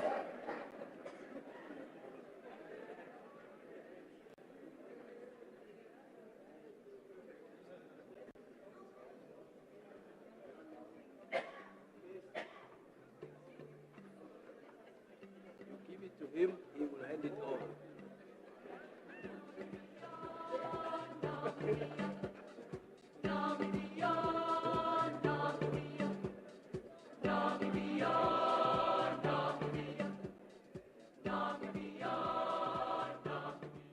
We're waiting for. Absolutely, and we just saw President Nangolo Mbumba there delivering his last statement, and at the same time also, passing on the instruments, the Constitution, to the Chief Justice, who will be administering the oath that will be taken by soon-to-be President. The other symbol is the national flag, the presidential flag, another symbol of power. What don't quite see, maybe the seal of office as one of the symbols of power that will be handed over, and of course the gavel, as she will chair cabinet meetings. You then have the gavel, and these are the symbols of power that will be handed over by the Chief Justice to President-elect Netumbo Nandi-Nditwah. So the moment that we've been waiting for is nigh.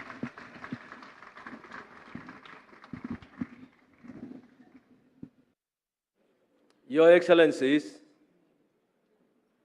the time we have all been waiting for has come. I now want to invite His Lordship Peter Shivute, Chief Justice, to administer the oath of office to the President-elect. Chief Justice.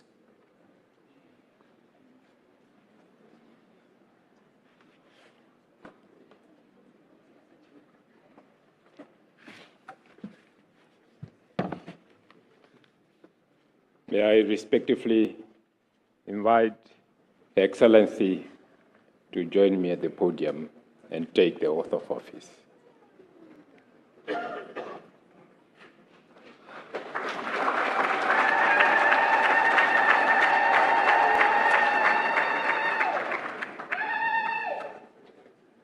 Please repeat after me. I, Netumbo Nandi-Nditwah, Netumbo Nandi-Nditwah, do hereby swear that I will strive to the best of my ability I will strive to the best of my ability to uphold, protect, and defend as the supreme law the Constitution of the Republic of Namibia, the Constitution of the Republic of Namibia, and faithfully to obey, execute, administer the laws of the Republic of Namibia, the laws of the Republic of Namibia, that I will protect the independence, sovereignty, territorial integrity, and the material and spiritual resources of the Republic of Namibia, and the material and spiritual resources of the Republic of Namibia, and that I will endeavor to the best of my ability to ensure justice for all the inhabitants of the Republic of Namibia. Please raise your right hand and state, "So help me God." So help me God.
Jonas, it's done.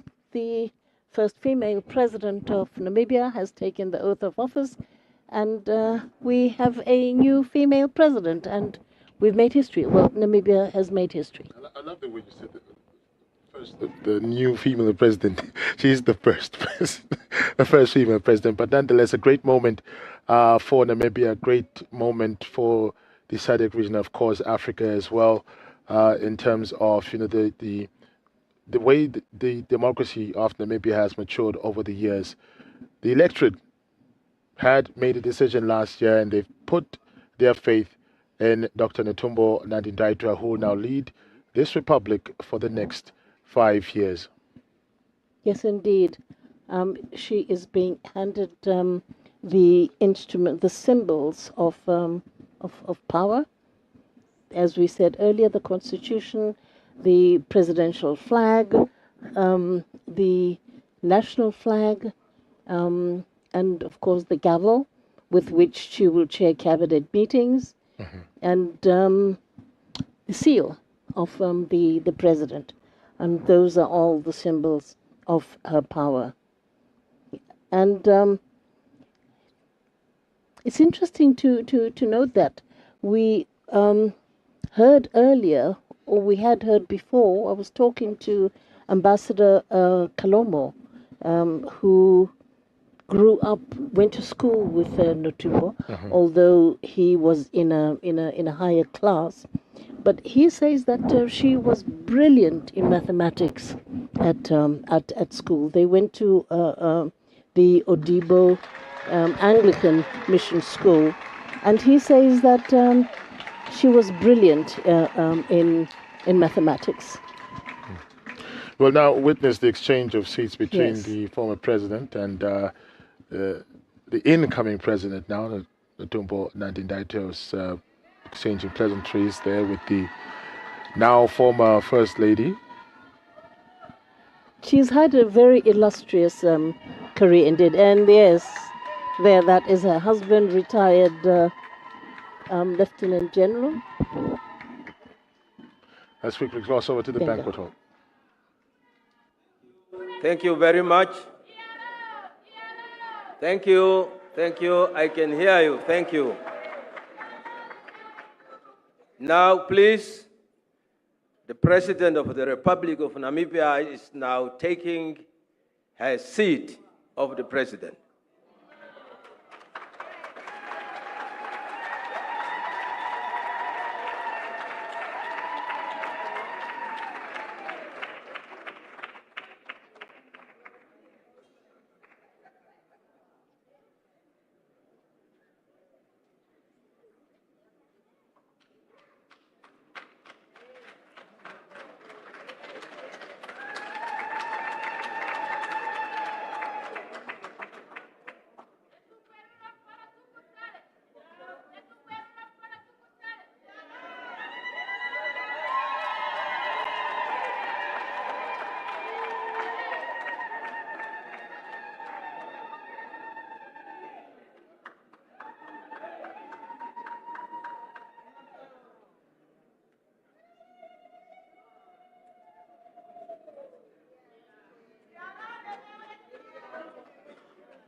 Yes, and the newly elected, newly sworn-in president is being congratulated by the various dignitaries, former head of state Pahamba, President Pahamba, and the other dignitaries will be coming to congratulate her. They also changed seats, Jonas. Yeah. What is that about? That is to officially show that we now have a new president. And once again, it's just one of the ceremonies that have been carried out, through this type of ceremonies. As the years have gone by. You did speak a little bit about her early years in terms of, her academic. Let's cross over. Good. He has wiped our tears. My name is Christine Huebes. I'm the outgoing minister in the presidency. Distinguished ladies and gentlemen, Your Excellency, normally during such times, people are asking, where were you? Mapaske hai, var was je? Uaripi, ualipeni. We were here. I am here to witness history that has been made in a short while. And we will tell our children and their children that we were part of history in the making. I wish to recognize the representatives of the following countries: the People's Republic, the People's Democratic Republic of Algeria, Federal Republic of Germany, Republic of Malta, United Kingdom of Great Britain and Northern Ireland, the Federal Republic of Nigeria, and the United States of America. We also recognize the representatives of the African Development Bank, the African Free Trade Area, and the World Tourism Organization. Your Excellency, it is my great joy and honor to call upon the President of the United Republic of Tanzania and our guest of honor, Her Excellency, Dr. Samia Suluhu Hassan, to make a statement.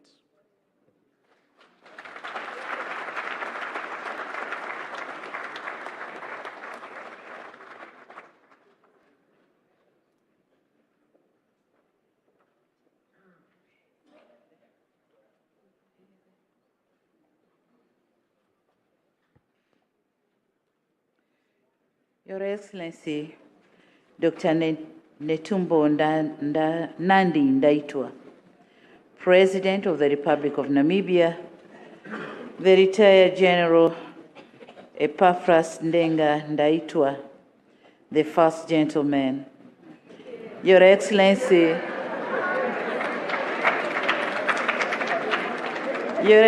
Dr. Nangolo Mbumba, Excellency, former President of the Republic of Namibia, allow me to call you that.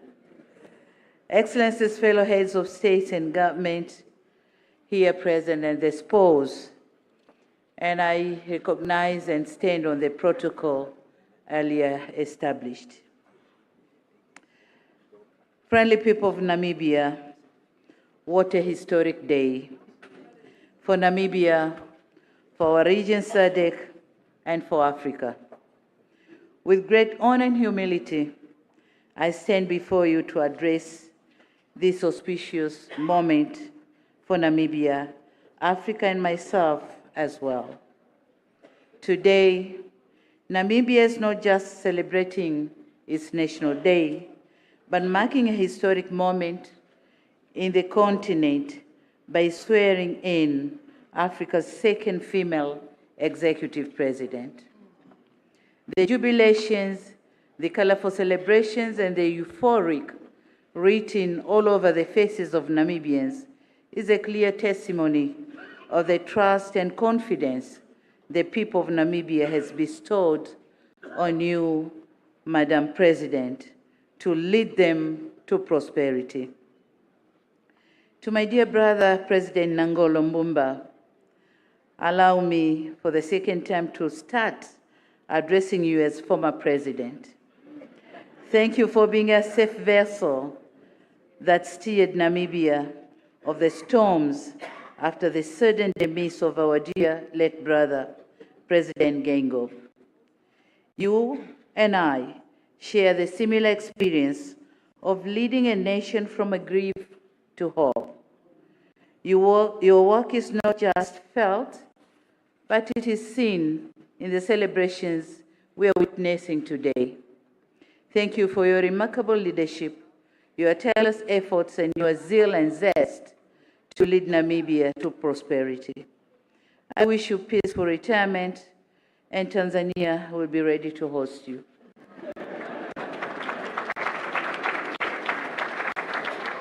To our friendly brothers and sisters of Namibia, today is your day.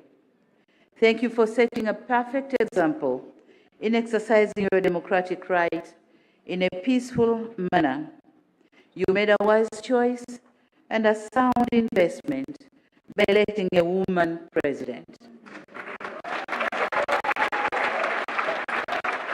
As you also mark your 35th independence anniversary, I want to wish you a happy Independence Day, and enjoy the double celebrations of rewriting your history. To President Netumbo Nandi-Nditwah, President of the Republic of Namibia, and my dear sister, Tanzania, we fondly address you as Mama Swapo, a name given to you by our founding father, Mwalimu Nyerere. My heartfelt congratulations to you once again for making history, but also for setting the bar high for Africa and Namibia's girl child. Your resounding victory is a moment of pride to the continent, but more so to the people of Tanzania, your home during the most part of your primary years. To Tanzanians, we are happy to see the daughter we nurtured and raised with love and compassion has now risen to the highest office on this land. Madam President, your neighbors in Magomeni, Dar es Salaam, are celebrating and sending you their best wishes. To dear comrades and friends, the people of Tanzania and Namibia are brothers with a shared history of fighting for freedom and liberation of the continent. Our two founding fathers, Mwalimu Nyerere and Dr. Sam Nujoma, believed that our independence was incomplete if others were not free. Free from colonization, free from oppression, and free from apartheid. Today, our fathers, the late Mwalimu Julius Nyerere and the late Sam Nujoma, may their souls rest in peace, must be beaming with pride, seeing that the emancipation of the empowerment of women they fought for has bear fruits, with two of the great daughters leading two great nations guided by their principles, or the principles they laid. We all know that Tanzania was home to the liberation struggle movement. We were not only a training ground, but a safe haven for all Africa's freedom fighters and Pan-Africanists, including the late Sam Nujoma. Today, as you mark your 35th independence, I want to bring to your attention that the late Sam Nujoma was once a Tanzanian by passport named Sam Mwakangale.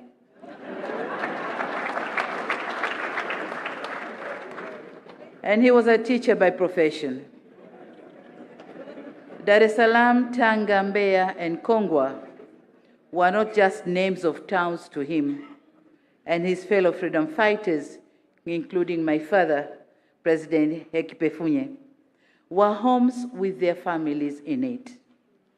On the other hand, Her Excellency Netumbo Nandi-Nditwah, Mama wa SWAPO, played a key role in coordinating the support needed for SWAPO, was serving as SWAPO's representative in Tanzania between 1980 to 1986.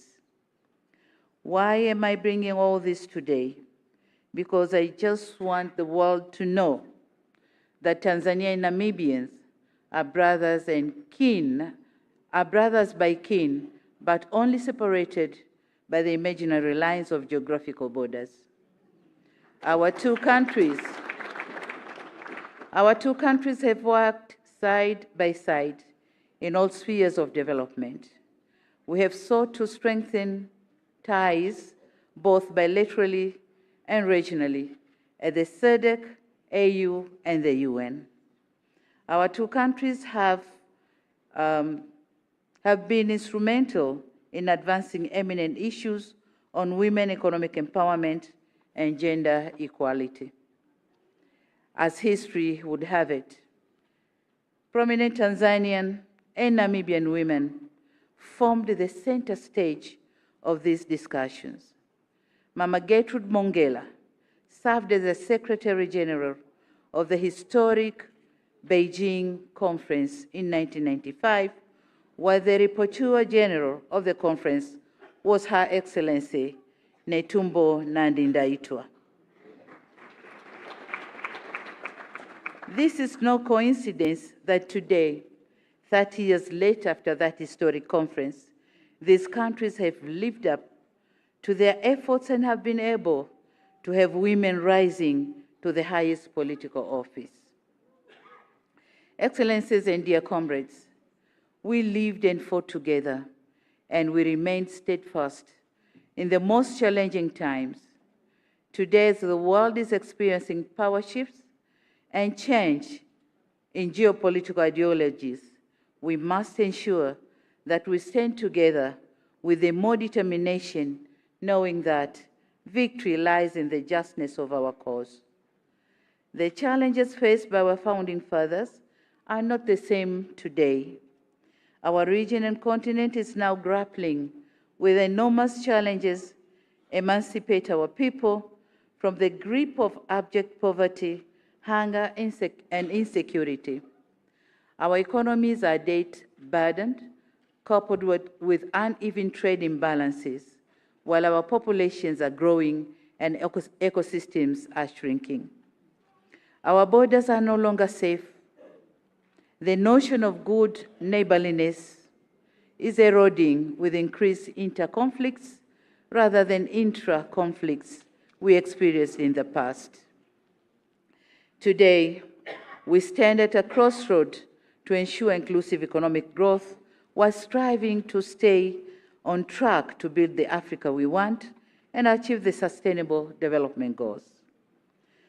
Now, in confronting these challenges, our strength lies in our unity. African solidarity remains as essential now, and we must contemplate what this solidarity means both today and in the future. From my perspective, it entails fostering stronger relations and enhancing engagements between our governments.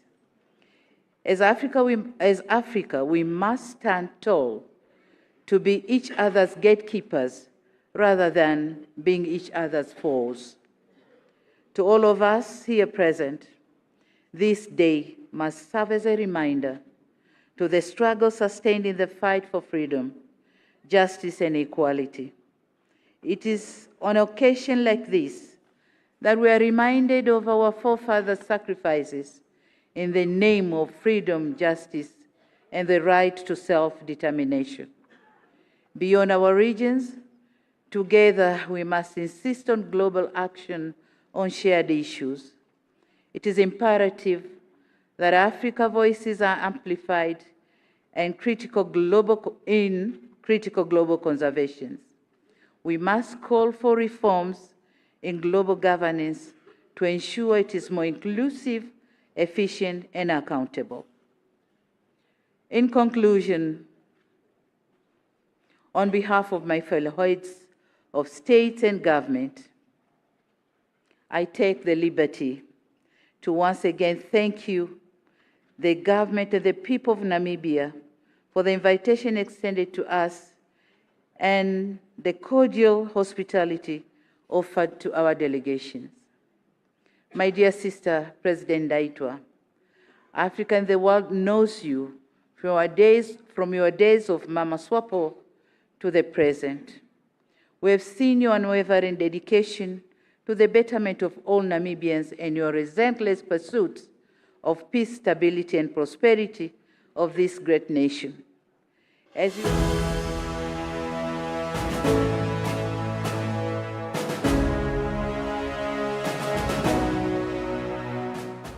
What a historic day it has been as Namibia celebrates 35 years of independence and also having the first female president, Her Excellency Dr. Netumbo Nandi-Nditwah. How do you feel about the overall procession of the day?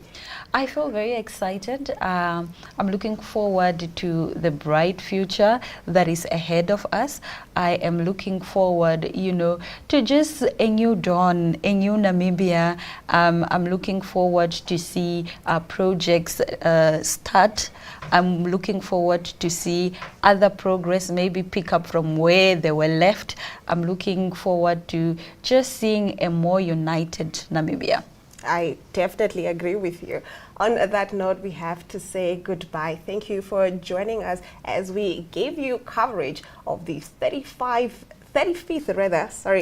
Independence Day celebrations and, of course, the inauguration of Her Excellency Dr. Netumbo Nandi-Nditwah.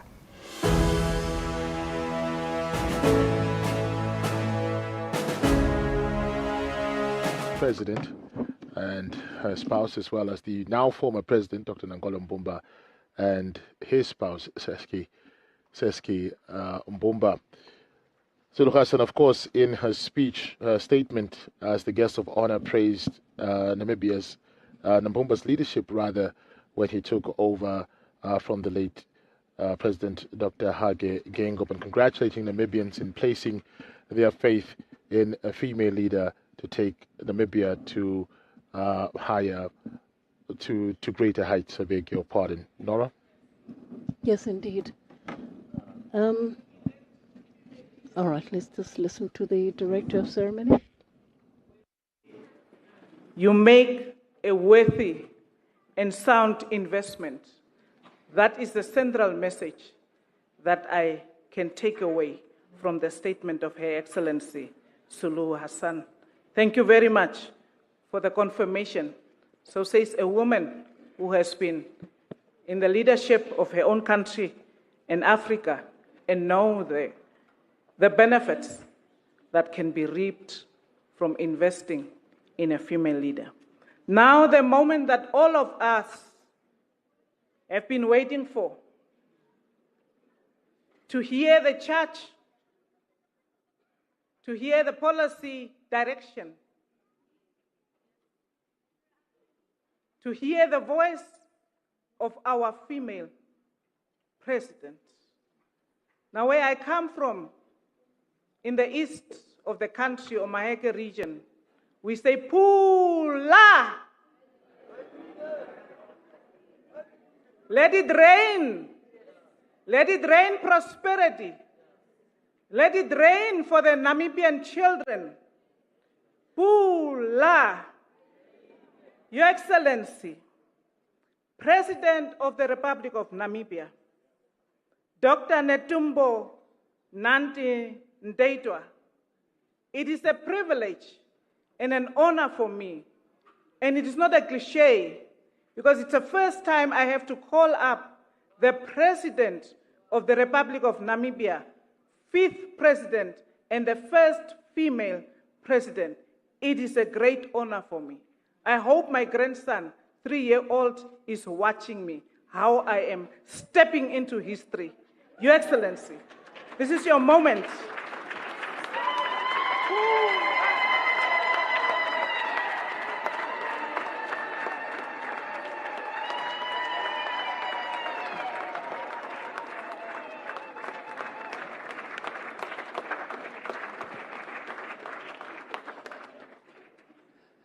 Please be seated.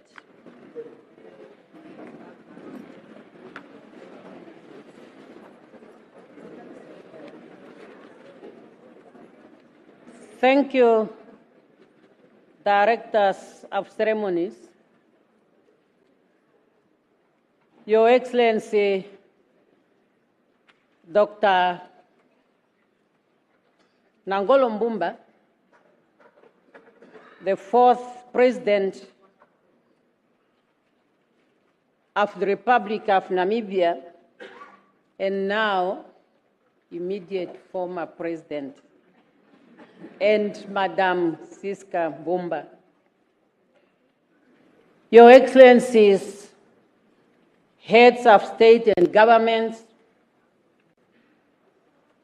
Your Excellency, Dr. Ifike Punye Pohamba, our 2nd President, and Madam Penehu Pifo Pohamba, Your Excellencies, former Heads of States and Governments, Your Excellencies, Vice Presidents,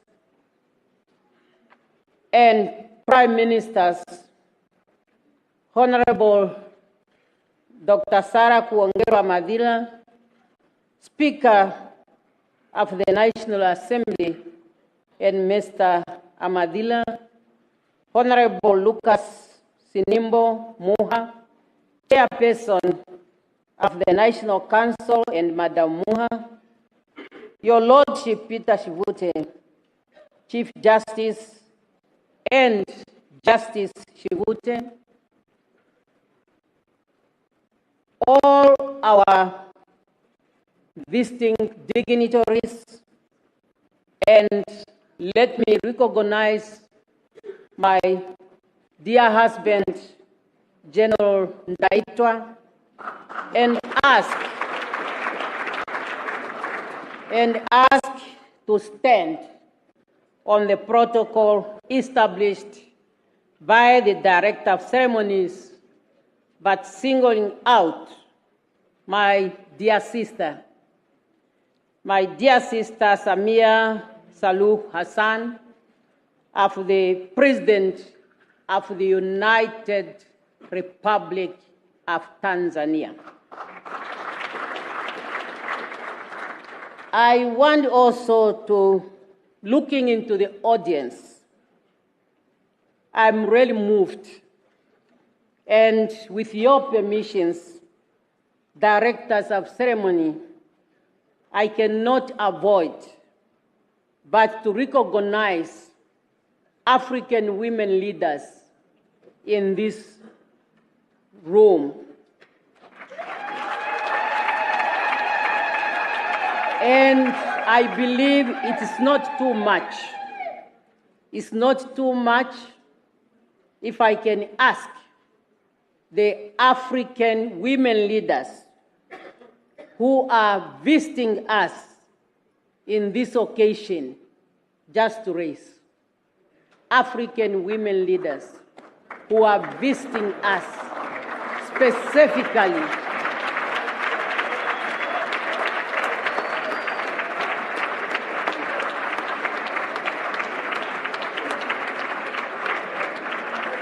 Among them, I'm recognizing faces that have played a major role in the preparation and the holding of the 4th World Conference on Women that took place in Beijing.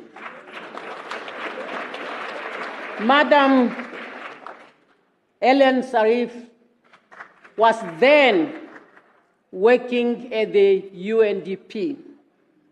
And in my capacity as the chief negotiator for the African group and the Beijing platform, we had serious problems where to meet.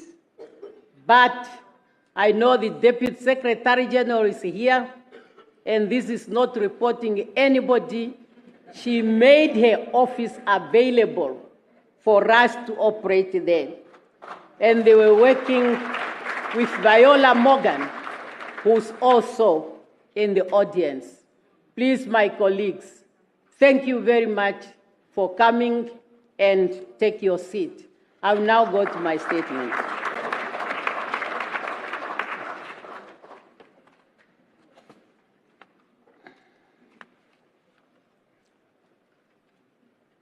Fellow Namibians, ladies and gentlemen, today we are gathered here as Namibians joined by the international community to witness the change of administration from one head of state to another. Changing of administration has become an entrenchment, political and historical phenomenon in the Namibian culture and tradition since independence in 1990. I therefore stand before you today with profound gratitude and a deep sense of responsibility towards the people of Namibia who placed their trust and confidence in me by electing me as the 5th President of the Republic of Namibia to lead this great nation for the next 5 years. Directors of ceremonies, my ascendance to the highest office in the land is the accumulation of years of struggle by generations of Namibian men and women for the political, social, and economic liberation of our motherland. I would like to pay homage to all of them, those who have passed on and the living. Today's event is taking place 20 days after we laid to rest His Excellency Comrade Dr. Sam Safishuna Nujoma, Namibia's founding president, father of the Namibian nation, and the leader of our revolution. May his soul rest in perfect peace, as he is one of those we are paying homage today. Let me also take this opportunity to acknowledge the crucial role that the international community has played in our struggle for national independence. Your solidarity, material, and moral support has carried us to the logical conclusion of our struggle, namely the attainment of our independence. It is gratifying to see that so many representatives of friendly countries, organizations, and individuals, friends of Namibia, have come to celebrate with us our 35th anniversary of our independence and to witness my inauguration. Your presence here today is highly appreciated. It's a source of inspiration and a moral booster to me and Namibians at large. And I want to assure you that our policies on strengthening cooperation with the international communities, with your own countries, and your organization would continue to be strengthened. Director of Ceremonies, my inauguration today is taking place against the backdrop of solid foundation that was laid by my predecessors. Our founding president, Dr. Sam Nujoma, who led the liberation struggle and laid a solid foundation for peace, political stability, democracy, social and economic development. In his acceptance speech as first president of an independent Namibia, Comrade Sam Safishuna Nujoma had this to say, and I quote, "I move in the name of our people to declare that Namibia is forever free, sovereign, and independent." End of quote. Successfully, President Dr. Hifikepunye Pohamba and Dr. Hage Godfrey Geingob and Nangolo Mbumba built on that foundation, and each and every one of them made a distinctive contribution to nation building, among others, strengthening our democratic institutions, capacities, consolidating national unity, social and economic development. Accordingly, in assuming the presidency on the 21st March 2005, President Dr. Hifikepunye Pohamba had this. It was on this day that we witnessed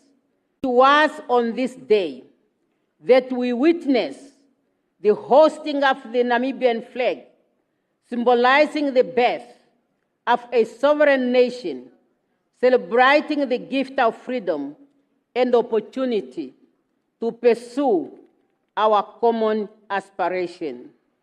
And in addressing our 34th independence anniversary, President Nangolo Mbumba reminded us that, and I quote, "True independence is fundamental to the success and credibility of any nation. It is only through independence that people can obtain their dignity and full humanity." End of quote. With those profound statements of our leaders, the progress that we have made as a nation was a result of collective efforts.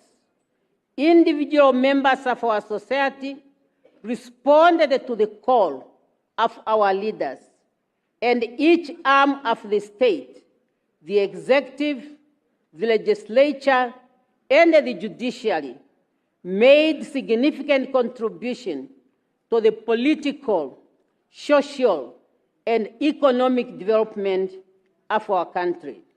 Similarly, the private sector, churches, traditional authorities, and other non-state actors have been also important.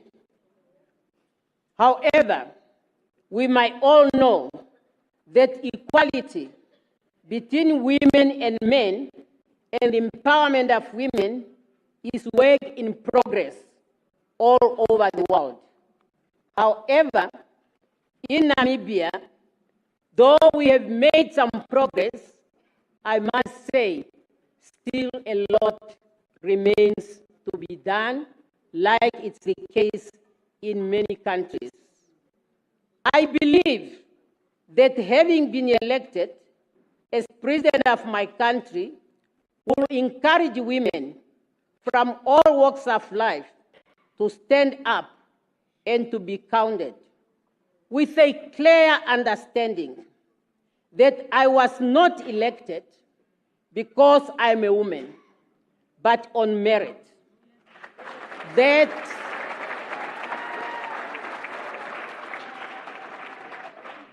is to say, as women, we should not ask to be elected to position of responsibility because we are women, but because we are capable members of our society to hold such positions. And that is the underlying factor. Directors of ceremonies, the development of any country depends on the quality of its human resources. To this end, education and training will continue to be a priority to ensure that we develop technical and managerial skills and work ethics that requires in the labor market to efficiently and effectively manage our economy and create the necessary jobs.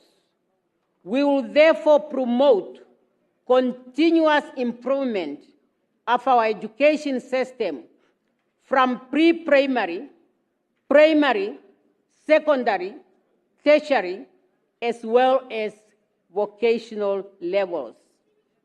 In addition, access to quality health care is a right that all Namibians should enjoy, irrespective of their economic and social status. We will ensure the implementation of the comprehensive universal health coverage to serve all Namibians in all the parts of our countries. Directors of ceremony, we will increase investment in the development of infrastructures to open investment opportunities, enhance economic productivity, promote economic growth, and improve the quality of life of our people. Our country has witnessed unprecedented process of urbanization over the past 35 years that put tremendous pressure on the urban infrastructures, sanitation, and housing. We will therefore upscale investment in urban land development and delivery to facilitate access to decent housing by the majority of our people. The investment in urban areas will be accompanied by investment in rural development with particular reference to agriculture to address the rural-urban migration. A green revolution is indeed visible in our country based on available land and water resources. We are going to increase investment in the agricultural sector to increase output and meet domestic food requirements. As our founding president taught us, people who cannot feed themselves, they will never be respected. Agriculture can also produce raw materials that can serve as an input to the manufacturing sector, a necessity for industrialization and job creation. Director of Ceremonies, we pledge to the people of Namibia to diversify our economy for our people to drive maximum benefit from our country's natural resources through value additions. The diversification of our economy will also generate revenue to finance developmental and enhance and expand social safety nets. It will also create jobs to take care of the unemployed, of which majority are the youth. Opportunities will be created for the effective participation of the youth and women in various sectors of our economy through targeted financing, training, mentorship, and internship program. As part of youth empowerment program, the government will promote various sports codes and investment in appropriate sports infrastructure, because many of our youth, they are the beneficiary in this. Attention will also be given to the creative industries to make space for our people to bring out their talents. Directors of ceremonies, the attainment of sustainable socio-economic development can only be realized through an accountable administration. Therefore, we will promote good governance with predictable, rule-based system that instills confidence in our institution. Public servants are required to maintain at all times high ethical standards. They should provide the best possible service to the population timelessly without favoritism. Corruption in all its manifestations should be avoided at all costs.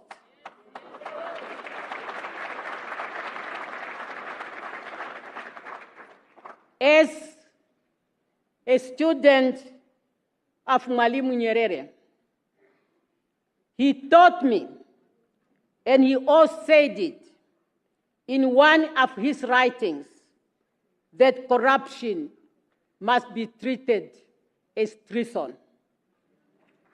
And I agree, because through corruption, citizens can be frustrated and in the process overthrow governments. Director of ceremonies, we commit ourselves. And when I talk about we, I mean the people of Namibia who have entrusted me to speak on their behalf.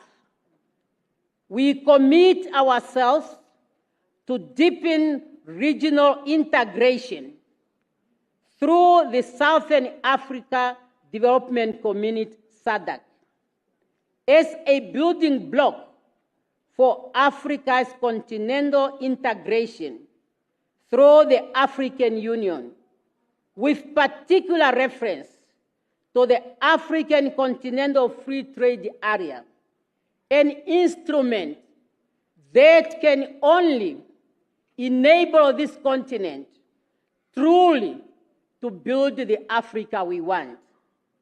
Failure to do that instruments will remain in paper, while African citizens will continue to live in absolute poverty.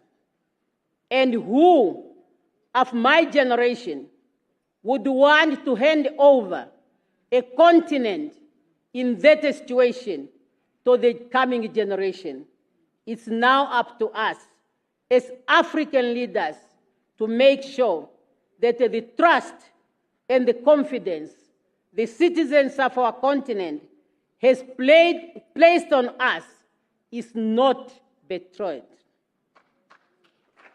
In Namibia, we will continue to contribute to the international efforts to address global challenges facing humanity today, such as environmental degradation and climate change. We are in this room today. We expect to be at the stadium because the past years we were so relaxed when it comes to the rain pattern.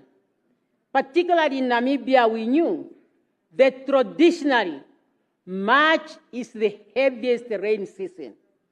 But 35 of Namibia's independence, we never had the rain to the extent we have it this year. This is an impact of climate change. We believe in the peaceful resolution of conflicts, internally and internationally. And our policy to support the right of the people of Palestine and Western Sahara to self-determination will continue to be strengthened.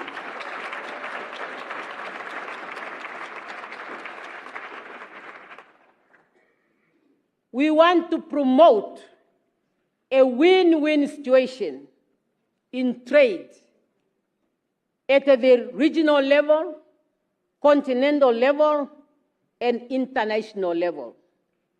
Accordingly, we then will continue to demand for the lifting of sanctions against Cuba, Venezuela, and Zimbabwe in order to allow the trade to move from these countries to other parts of the world. Directors of ceremonies, as members of the AU Committee of 10, Namibia will continue to demand for the reform of the UN Security Council in order to ensure a fair representation of all citizens of the world.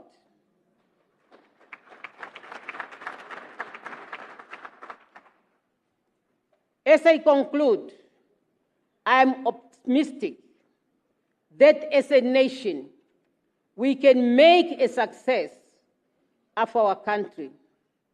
We must work together as united people with one heart and one mind. Our founding president taught us, and I repeat, or I quote, "A people united, striving to achieve a common goal for all members of society will always emerge victorious."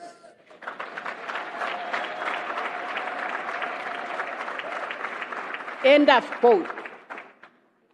Fellow Namibians, we all need to put our hands on the plow. There is a role to play for each and every Namibian. And we have enough resources to be shared by all Namibians. I implore every citizen, regardless of your background or political affiliation, to join me on this journey of continuous nation building.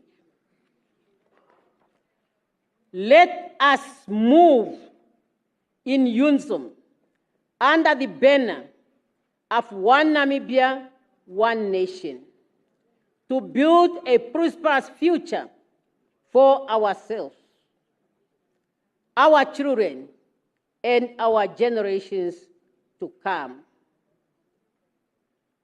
I want to thank sincerely our fourth president, Comrade Nangolo Mbumba.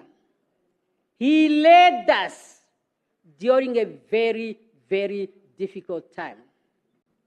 But he has been very calm, and all of us, we were really comforted. And we were able to continue with our national responsibilities. He organized all the programs to send off our departed president in a very dignified manner. As God always prepared, he even made preparations that made it convenient that when our founding president departed, he was able to be paid farewell to all Namibians when the body was taken to all 14 regions of Namibia.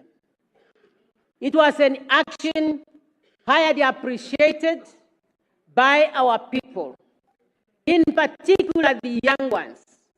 They are all now have made history, that when they grow and the history of Namibia, they will read it. They will say, I was along the road when we were bidding farewell to our founding president.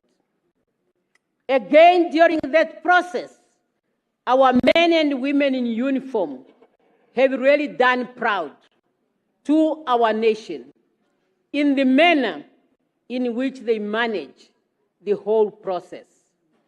It is this leadership that I'll emulate. Mem Siska, you have been always there.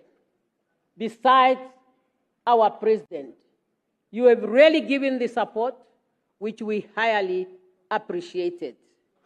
For me now, as the fifth president of the Republic of Namibia, I am committed, I am determined, and I believe that together with all Namibians, we can make Namibia the best place for one to live in.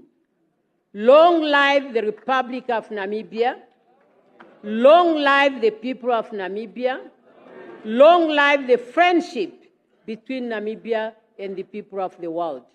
Thank you for coming, and thank you for your attention.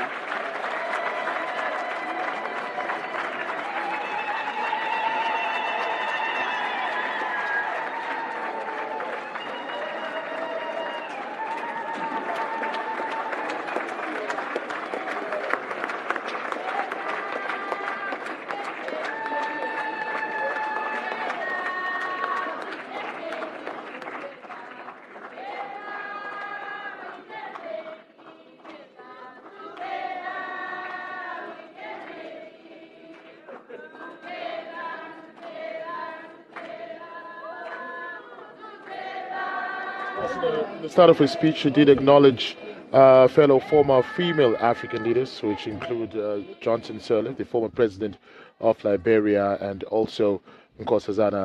Nkosazana Dlamini as well, and just thanking them also for laying the foundation that she is now going to build upon, also paying respect to the founding president and those that came before her as well, including the late president, Dr. Hage Geingob, and of course, Hifikepunye Pohamba as well.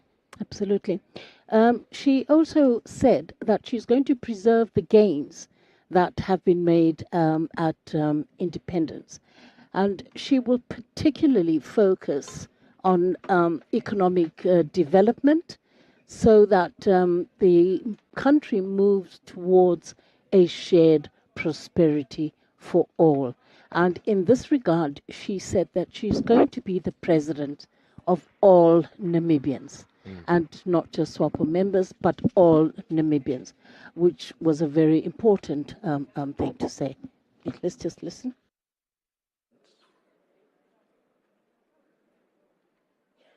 Now I will ask the Namibian Defense Force military band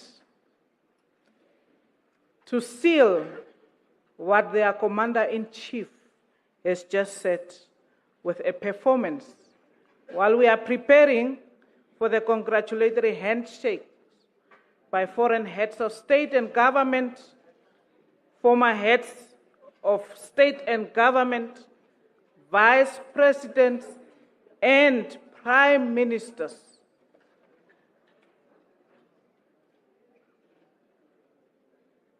After the performance.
Thank you very much.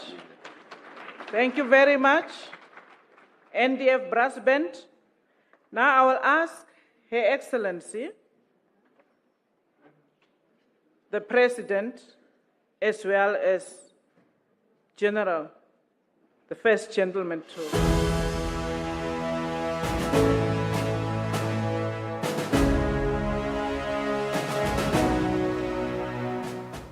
Namibia has officially inaugurated its fifth president, Dr. Netumbo Nandi-Nditwah. She is making history as she is the first female president of Namibia, the third in Africa, as we were discussing earlier on. Now, before we go, any remarks you have of this special occasion that we just witnessed today? I would perhaps our quick key takeaways from what she has just discussed. She has talked about AFC FTA, making sure that we create the one economy, not only for Namibia, but for the African continent as well, and making sure that we create accessible housing, affordable housing for the Namibian people. She has really emphasized on that, and she has also spoken on the climate change. Hence, the inauguration took place at State House and not at the Independence Stadium as it was scheduled. So she is very, very, very clear on how, as Namibians 35 years later, we should pay attention to some of these details. A new dawn is definitely upon the Namibian nation. Thank you for joining NTV as we gave you the live live coverage of the inauguration of Namibia's 5th president. From us in studio, goodbye.